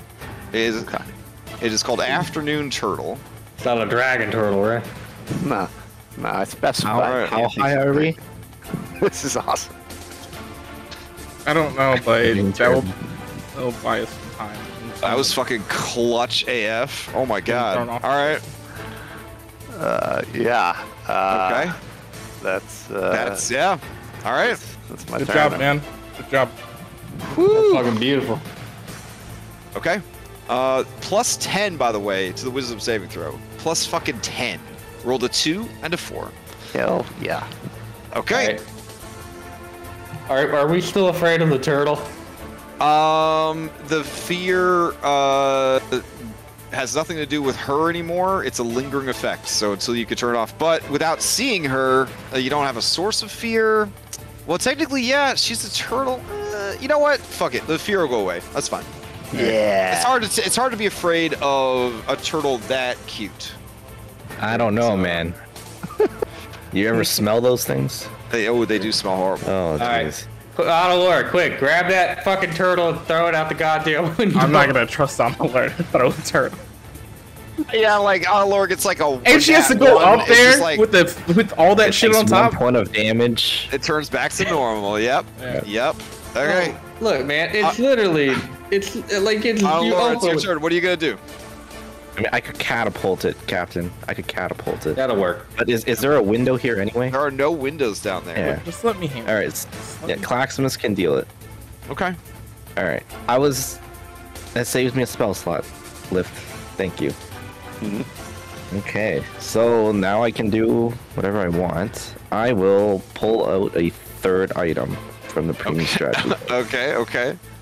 I feel like your loot box love is going to make you just do this for the rest of the campaign until you've gone through all of the items. Lantern of Flames. All right, let's see what Lantern of Flames does. Actually, Lantern of Flames is in this document. There's multiple documents to manage this shit. Let's see. Lantern of Flames is a wondrous uncommon item. This hooded lantern can cast bright light in a 30-foot radius and dim light for an additional 30 feet. It always burns, even underwater, cannot be extinguished. You can make melee attacks with the lantern. On a successful hit, it does 1d10 fire damage, and any flammable object hit by the lantern ignites if it isn't being worn or carried. Nice. Okay. Eat the shit out of the ship. How tall are the stairs? It is 15 feet to go up the stairs to the top floor. Okay. Let me think first. I think I will first cast Blink on myself. Okay. I'm gonna prepare myself. And then I will start moving to the top of the stairs. And I'm gonna yell down that I'll leave the bottom to you, Claximus. I'm gonna check on what's going on up there. Okay. On the top. Would you have enough movement to make it to the top of the stairs? I don't want to go. I don't want to show. Gotcha. Yeah. Gotcha. All right. Those guys, nothing, because you still haven't opened the goddamn door. What about this guy? Take him out of operation for now. I don't know why you think I'm not just gonna go up the stairs to toss this turtle.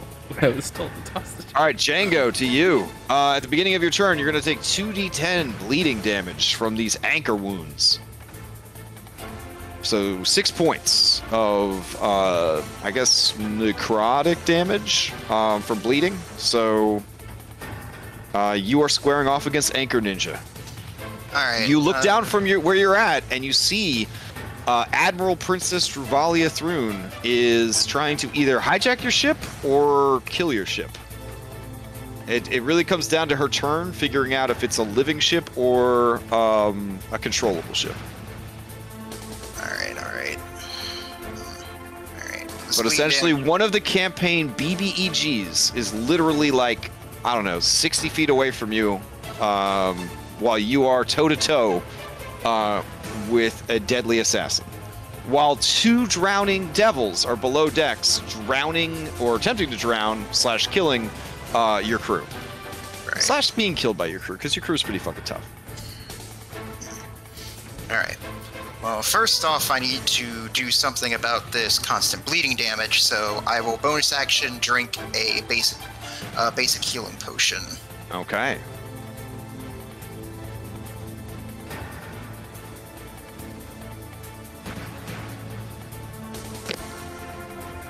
All right, so bonus action, you drink a healing potion, gaining the potion status.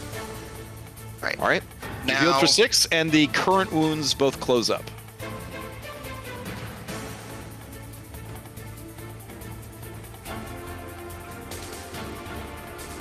Alright, so let's see.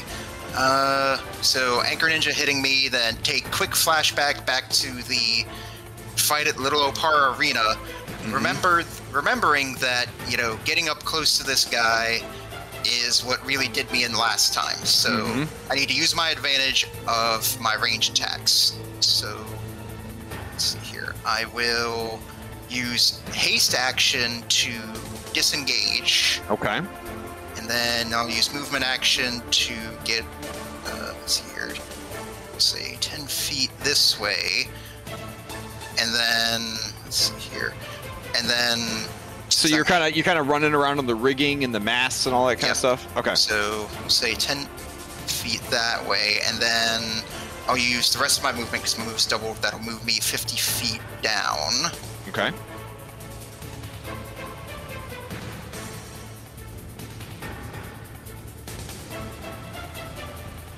Alright, now I would like to spend my DM inspiration to get advantage on my attack roll. Okay, smart. So Okay. pull out Shiva pistol and then take a shot at Anchor Ninja. All right.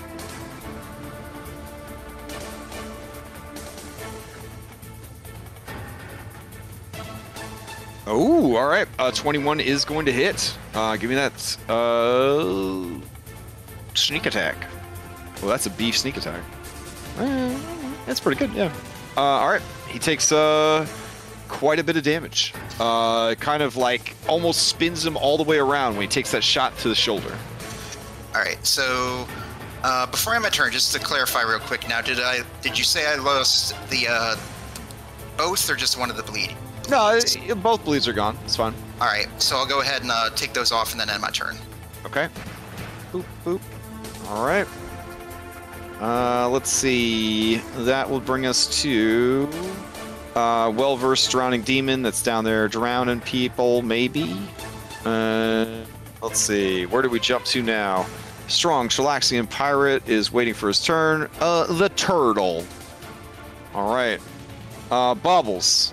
I know Lift chose a turtle that was wimpy, but the heart of a pit fiend lives inside this turtle. It's gonna bite you. It's gonna try to bite you on the ding dong. All right, so you're going for a 30. All right. It actually lunges forward and then it falls upside down on its shell and it flails its little legs in the air. And Man, that is its turn. I bet that one misses the penises on its head. All right, up here, this dude does not know that things are going so badly. A goddamn pit fiend went down there. He's got nothing to worry about. He is going to approach, and he's just going to start hitting the fucking ship in the face. With his flaming greatsword. Well, I guess it's not a flaming greatsword. It's just a big-ass greatsword. He's going to make 2 attacks against your ship.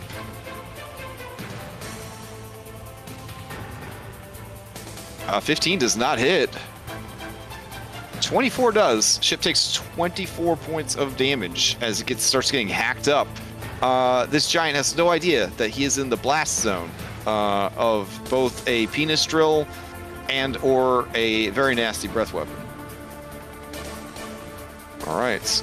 Overall, status report on your ship, it has 180 hit points left.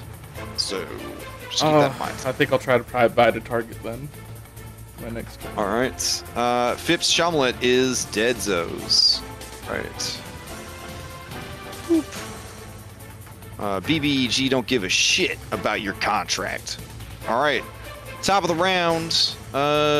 All these guys can't do shit because they're holding the line.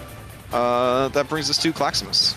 Okay, with my 120 flying speed. I want to just get up to the top of the deck and drop off this turtle off the side in a way that it'll just keep falling and not hit like a propeller or whatever. All right. The turtle is gone. All right. Can you put me somewhere up top now? Because that's where I will be. Boop. I'll put you like right about there. All right. Okay. All and right. then Assume that took about, say, 30 feet of movement. Okay. Okay. I'm going to... And then it would be an action for you to grapple and then throw the turtle.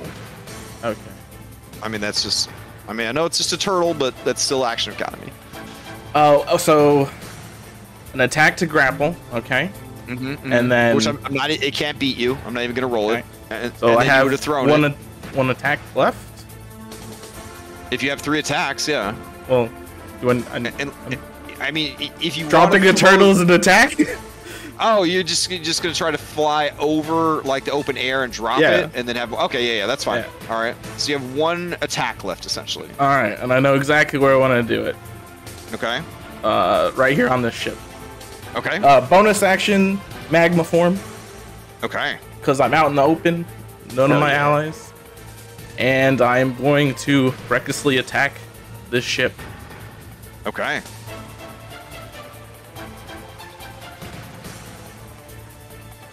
Does a 21 hit the ship? 21 hit the ship. The ship actually has some stats and it's made of metal. Let me double check. Yep, that is gonna hit. All right, it's a crit. Okay. Cause what? Cause you're a siege monster when you're siege monster and my hammer. Okay, got it. All right, so add maximum extra dice, so that would be 26 more damage. I'm gonna say that is probably gonna be enough to punch a Chelaxian-sized hole, or at least a hole big enough for an amorphous lava creature to plop down through. Well, is that what you're aiming for? I think that we need a target up here to keep my ship alive. Okay, because you see through the floor that room that was full of dudes and a mysterious glowing crystal hooked up to a bunch of machinery. I'm gonna stay up here so they can draw them away, and then I guess I can just like fall down and be like, "Chase me down here, assholes." Okay. Seeing what you're doing, Druvalia Thrune shouts to the giants, "Stop him!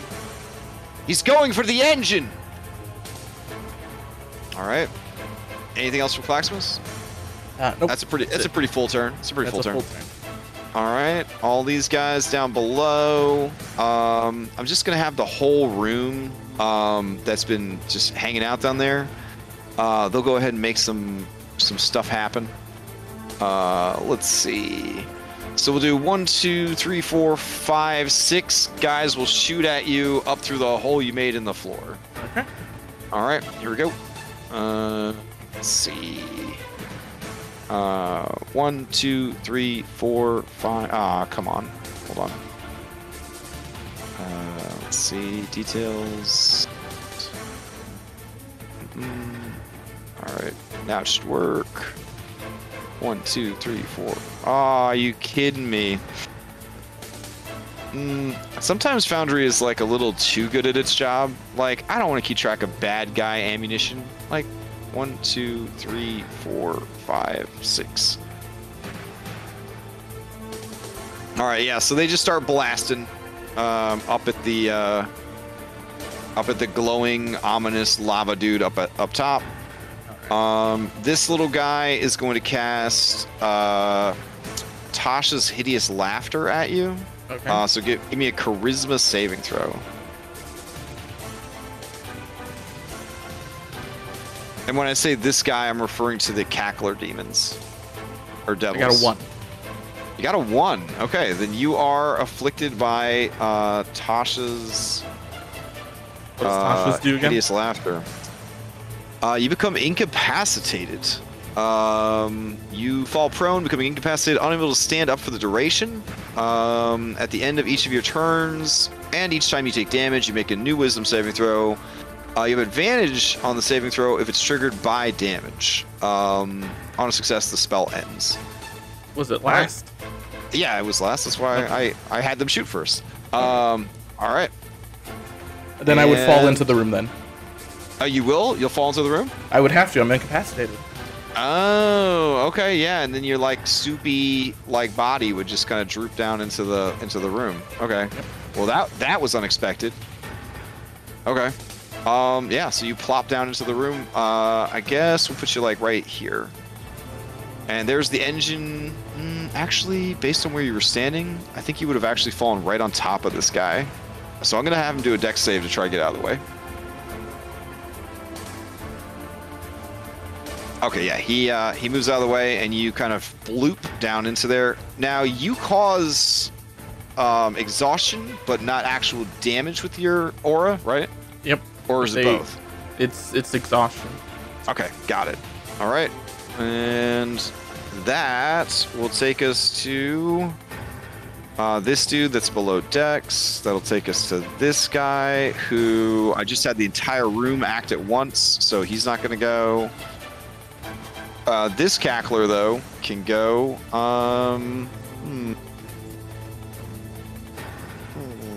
I don't think he wants to ruin it because you're laughing, so he's just gonna chill. All right. Take falling damage. Thorned Bosom. Would you take falling damage? You're lava. You're dripping down. Are you immune to normal damage when you're in your elemental form? No, I still take. I'm only immune to fire. Oh, really? Okay. Then yeah, you would take a 1d6, so you can make a new Wisdom saving throw.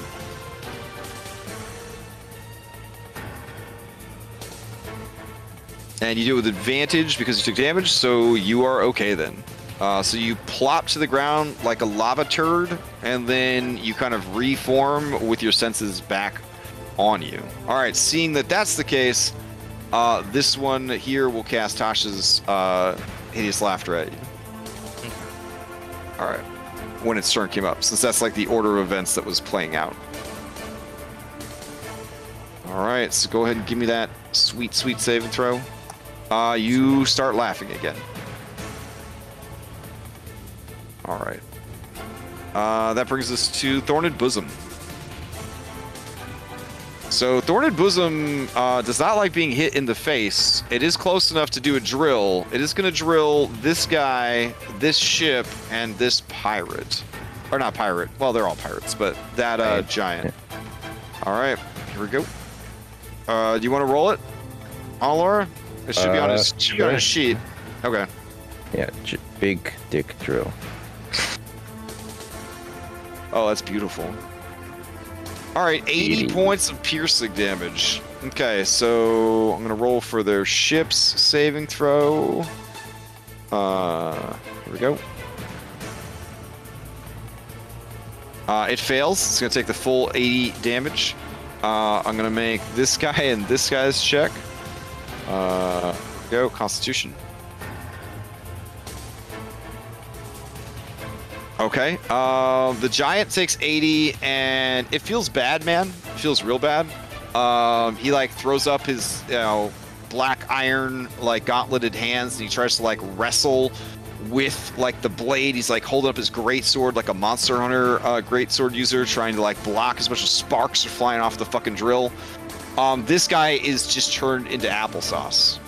He's just completely. There's nothing left. There was also a hole in the ship. Yes, and now there is a hole in the front of the ship right here. So nice. you can use it to get into that part of the ship if you need to. All right. That brings us to this guy. I had them all readying, but his turn came up. Claxmus is like laughing on the ground there. He's also like a lava dude. Dude's a little confused about what he's seeing. Damn. I mean, what else are they gonna do? They gotta try their best. He's gonna stupidly stab you. No, you're incapacitated. He's gonna try and grapple you. Okay. Which I guess you would fail since you're incapacitated. And then he's gonna try. He's gonna drag you to here. and push you into there. Because he's terrified. It's like when the kids lock the raptor in the freezer in Jurassic Park. Like, that's kind of what they're dealing with. They're like, I don't know what to do with this fucking guy. And then he's gonna fucking slam the door. Is there a giant hole in this room? The giant hole is actually further ahead. Yeah. He takes 1d10 fire damage. Okay. He will take half because tiefling. But yeah, there we go. And in Infernal, they're just screaming at each other. They're just screaming at each other. They have no fucking clue what's happening here. All right, that brings us to Druvalia Thrune. She realizes that the ship is acting of its own accord and is like, okay. She is going to. Oh, that's dope. All right. But she also sees that you went down to her ship. Does she try to destroy your ship, or does she try to go and save her ship? Fuck! What a conundrum. All right. So what she's gonna do is, damn, she's got a real nice attack here, but all right. She's going to run back to her ship. So she's going to, like, run along your ship's head, I guess. I feel like it would get a opportunity attack, though. She moved out of reach with it.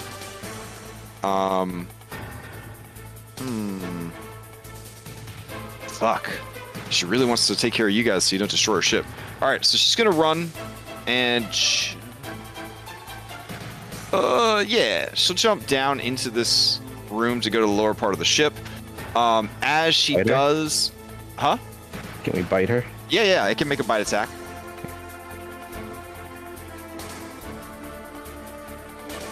Oh, very nice. So the ship does bite her successfully. She can't even... Well, I guess she could shield that. But she does not have shield as a spell. All right. So that's going to hit.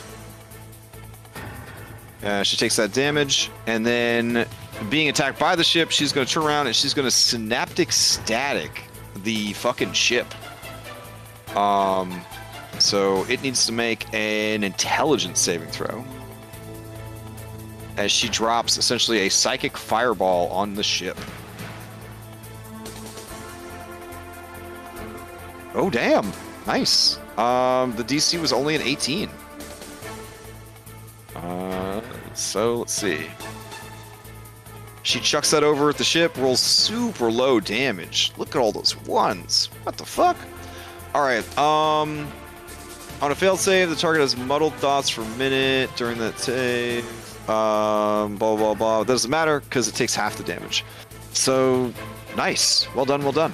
And then she will switch over to the other map because she's running down to catch up with you guys. Alright. Poof. Anchor Ninja. Anchor Ninja sees that Django is there. Django is, what, 30 feet below? Well, I'm 30 feet from above, so he's 50 feet up. Okay. So Anchor Ninja is going to ask if he could invoke the Dragoon rule, house rule, and he's going to fucking leap out of the crow's nest onto you, adding 5d6 damage to this attack, but also dealing it to himself. He will also... I mean, he would have been fast enough to reach you anyways, because he has aggressive, but this is way cooler. So here we go. First attack. Oof. He's going to flub that shit. Okay, let's see. If it's all bad, we'll see what happens as he goes.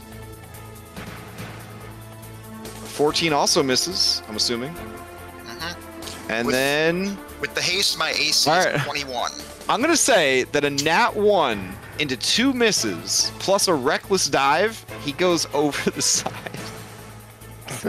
See ya. And you just hear...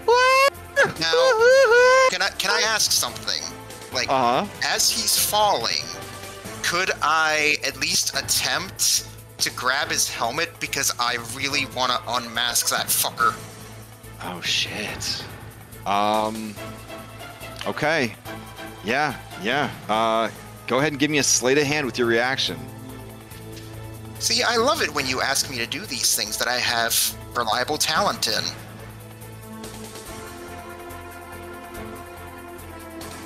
Okay.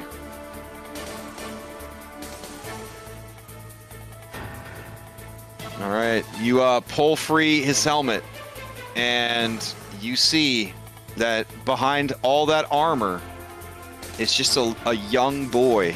A young boy who never forgot what you did. Oh. Oh, shit. And he tumbles down and down through the clouds, and thus ends the legacy of Anchor Ninja. I'll just sort of strap the helmet to my side as a bit of a trophy. Hell yeah. All right. Django got 2 backstories. Man, that boy became a legend quick. He did, yeah. Hey, listen, He was so mad we're running at out of time. We're running out of time on the campaign. He played in a fast leveling campaign with a different DM as well. Yeah. They didn't use milestone. It was Mike Merles. You know, he likes to level up after every session. Like, so that's, yeah. You wondered what happened to him when he disappeared. He's been running a game for Anchor Ninja. So, all right. Let's see. Druvalia Thrune, she down there. She's going to move. And that is what she's going to do with her turn. Move into position with her legendary action. That brings us to strong Chelaxian pirate is going to run over and lock the fucking doors. All right, that's his turn. I mean, he could hit a hole in the ceiling. I'm sure he'd get through the door. The guy thinks to himself, oh well, better than doing nothing. All right, let's see. Then Django goes. Strong Chelaxian pirate goes. She's Dunzo's. Giant's turn. All right, Giant saw her dive down inside. Says something about going for the engine. He sees the boss has got that, so he. I think he. Did we all get skipped? Yeah, he skipped a lot of.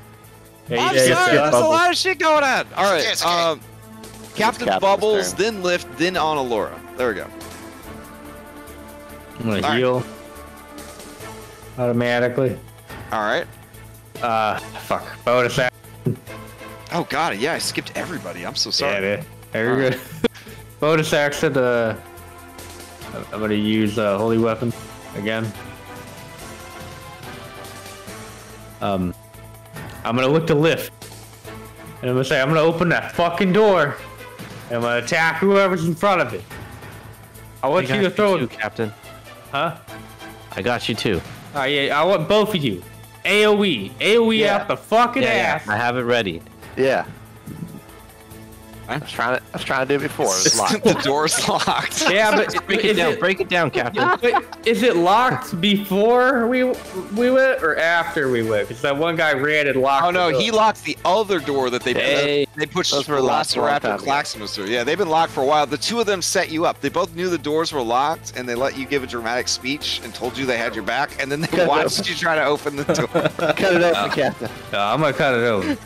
Okay, you going full on Space Wars? Because we can't say the other thing because Disney. Okay. Yeah, space battles, whatever. You take your Sunblade, wink, and you press the hilt against the metal door, and then you activate it, and you start like welder torching like a hole in the door. All right, give me your attacks. Okay, that's really good. Give me one more.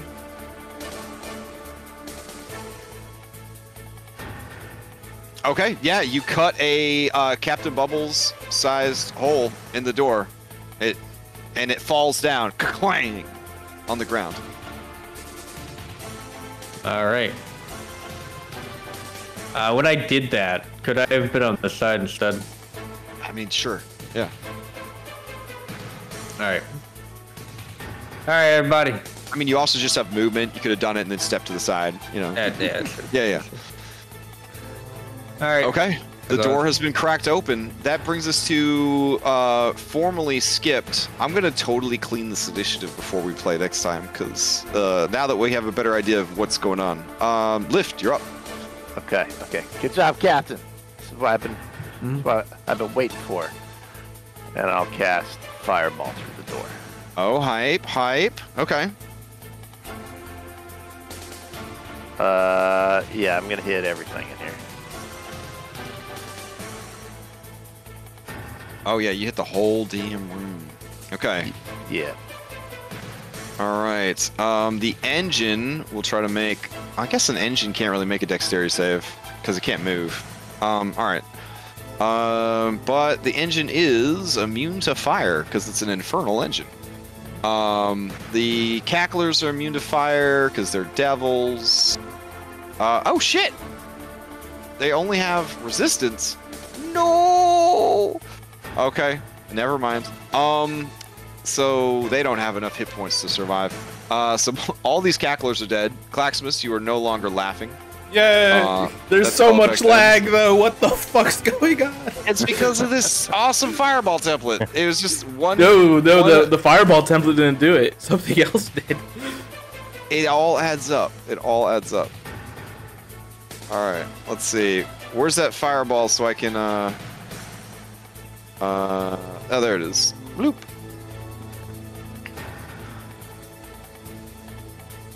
Okay. Let's see. We've got a fail, a pass, a pass. What's your DC? 17? Yeah. 17. 17, okay. So let's see. Got a fail, pass, pass, fail, fail, pass. All right, so half and half. All right, I'm just gonna randomly choose 3. I don't care what your fucking names were. And they will take half the fire damage, and then the others will take a quarter. Nice. All right. That'll be it. Okay. Let's see. 1d1 plus 6. Oh, you know what, man? I should have done this before. I keep forgetting this, but they all take an extra 1d4. Okay, roll it. Here. Yeah, that's sick. Every little bit helps. Every little bit helps. All right. I've seen the dude survive on 1 HP just because Now, he got healed. necrotic damage, you say? Yeah. That does affect the engine, which now rolls into initiative to defend itself. Ooh, okay. All right. Let's see.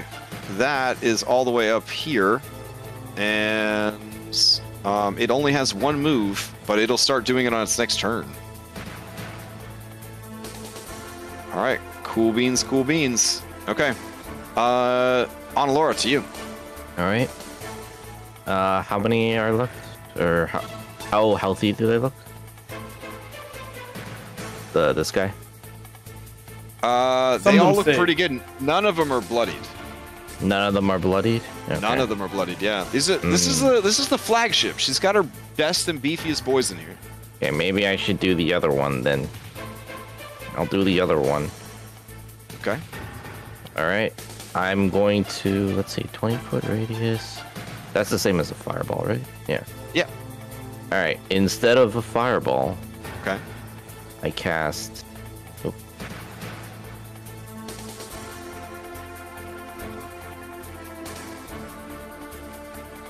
Ice Storm. Ice Storm, Oh, that okay. did nothing.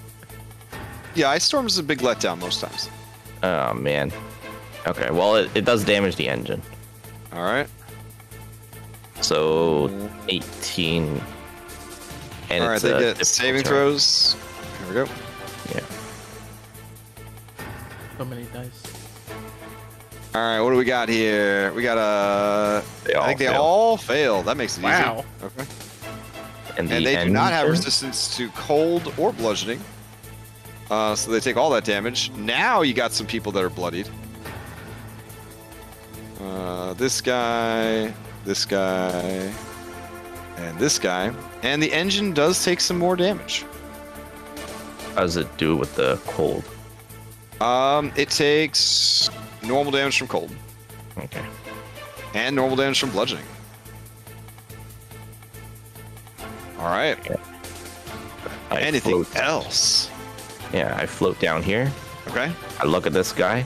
I close the door. Oh, okay. Okay. Wait, no, you can't close the door. Why not? Why not? They have an, 'Cause- because the door got cut. Yeah, there's a hole in the door. Oh.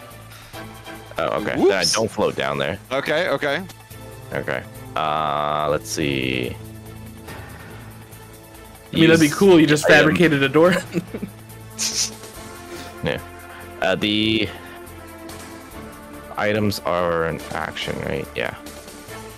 The bottled wind, because it's like a potion. Is that a bonus action or an Oh action? no, it is. It is. Remember, these are items you can Magic give items. out to people also. Yeah. So it is an action to activate them. Okay. Okay. Yep. Then I will bonus action. I don't think we really need it because we haven't taken damage, but Krakow will give us some temp HP. So Captain, you get 7 temp. And then I will check to see if I blink. I do not. So I'll be in this corner here. Okay.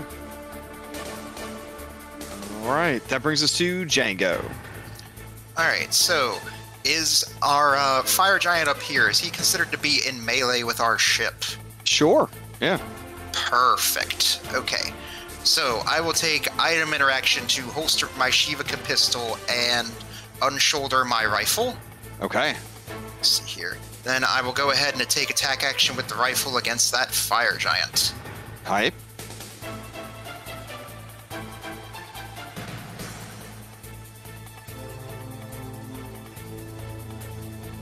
Oh, that is gonna hit. That's a good rifle. You rolled max damage on 2d10 on that rifle. Nice. That's And some then damage, sneak attack boy. with the ship in melee. 55 fucking damage. Nice, No Django. joke, man. All A right. lot of It's like damage. another drill Now it's right like- through this guy. He Just is a- bloodied. Just imagine this, right? I'm like on the rigging with like this rifle right up against my shoulder, and I'm like not even feeling the recoil while Hype. I'm doing it. Hype. All right, and then I will use a haste attack for another shot with the rifle against him. Okay. Your legs are basically like intertwined with the rigging. Yeah, You're this is leaning definitely out. some prehensile tail action, maybe. And just to, and Oh no! No, no. All right, and then you hear the rifle as you go to take the next shot, and the All right. giant looks at you. Just a smoking hole in like the center of its chest, where the bullet went right in. Just blood's kind of gushing out, steaming hot. all right, well I did get one good shot off there, so that's my turn. All right. Okay, this guy shouts some stuff in Infernal. Nobody speaks Infernal though. He is gonna run out of the room with a dash action, and he sees the room is just full of people. He sees there's a giant monkey here. He's just gonna move to here with his dash action. That's his turn. The fire giant is going to. Well, nobody lives forever, bro. He is going to just run, and he's super big and strong. He's just gonna run along here and climb onto your ship, and he's just gonna try to behead this fucking dragon. Is it slippery on his head because it's raining? Wait, no. Wow, wow! Oh. You made it the whole. You made it the whole session, Terry. You made it the whole session. But Terry, that does remind me. He's a siege monster, and your ship is technically structured in addition to being a creature. So I'm gonna have to go and add some more damage there. Way to go! How does that remind you of that? Because you open your mouth. Because I was so shook by what you said that I had to go back and like reread everything. All right, so 22 is gonna hit, but it is double damage. So the ship is like, oh, on the lower, why? As it takes, let's see, boop, and then boop, and then it got hit last turn, so I got to retroactively add that damage in. Why is All he right. remembering all this? So your ship is down to 100 health. and has a giant basically standing on the nape of its neck, fucking tearing it up with a giant greatsword. And that is where we'll end for this week. Could I hear the giant yelling anything, since I do speak giant? Oh, yeah. Well, you're all the way down there. Yeah, you would just hear, no one lives forever. Die, beast, die. Whew. Okay. Yeah, I don't want to keep everybody up too late because this is a work night for some peeps. And I think we've got probably more than 30 minutes of fighting left to do here, with all that's going on. I will endeavor to clean up the initiative tracker a bit for next time so it's not as confusing. I didn't know where everybody was going to go or what was going to get pulled into the fight, so I tried to have as many options as possible loaded. Apologies if it slowed down things. I feel like it sped up a bit at the end there. So next week we will continue. We will see if either ship survives, and yeah, we'll just kind of go from there. Whew. Okay, I'll take you guys back to the dashboard. All right. Real quick announcements because we're over time. Extra Life is at 51 days. If you want to help out with Extra Life or participate in the upcoming events or run any upcoming events, let me know and or keep an eye out on the server. There's going to be one-shots that are being run in addition to the big marathon game. So that's the thing that's happening. We're going to be new magic stuff drops tomorrow. So more likely people are going to be playing that stuff on the server. All you need is Tabletop Simulator, and you can join in on that action. So that's pretty cool. We'll be streaming co-op Wildermyth Saturday night. Really fun game. We're starting a new campaign. It's a very fun co-op D&D style video game. So it's pretty cool. We played on FoundryVTT, hosted by the FoundryVTT, both of which are sponsoring our upcoming Extra Life Marathon. Anybody have any announcements before we adjourn? I did just want to say real quick, I just want to make sure I let you know, Crash, that this was an amazing session. I think you did a great job. Aw, thanks. Safety of his purse. Yeah, we'll wrap this up next week. At least it's not as crazy as that one fight where we basically just watched two ships full of pirates fight each other. I think it was like session 30 or something. I don't know. Yeah. Nothing's as bad as the giant fight in Paradise Vale. Oh, yeah. That was the like longest 12 game of my hours. life. Yeah. All right. Hope everybody has a good weekend coming up. And I'll see you around the Discord. Good times. All right, All right. Night, everybody. Good night, everybody.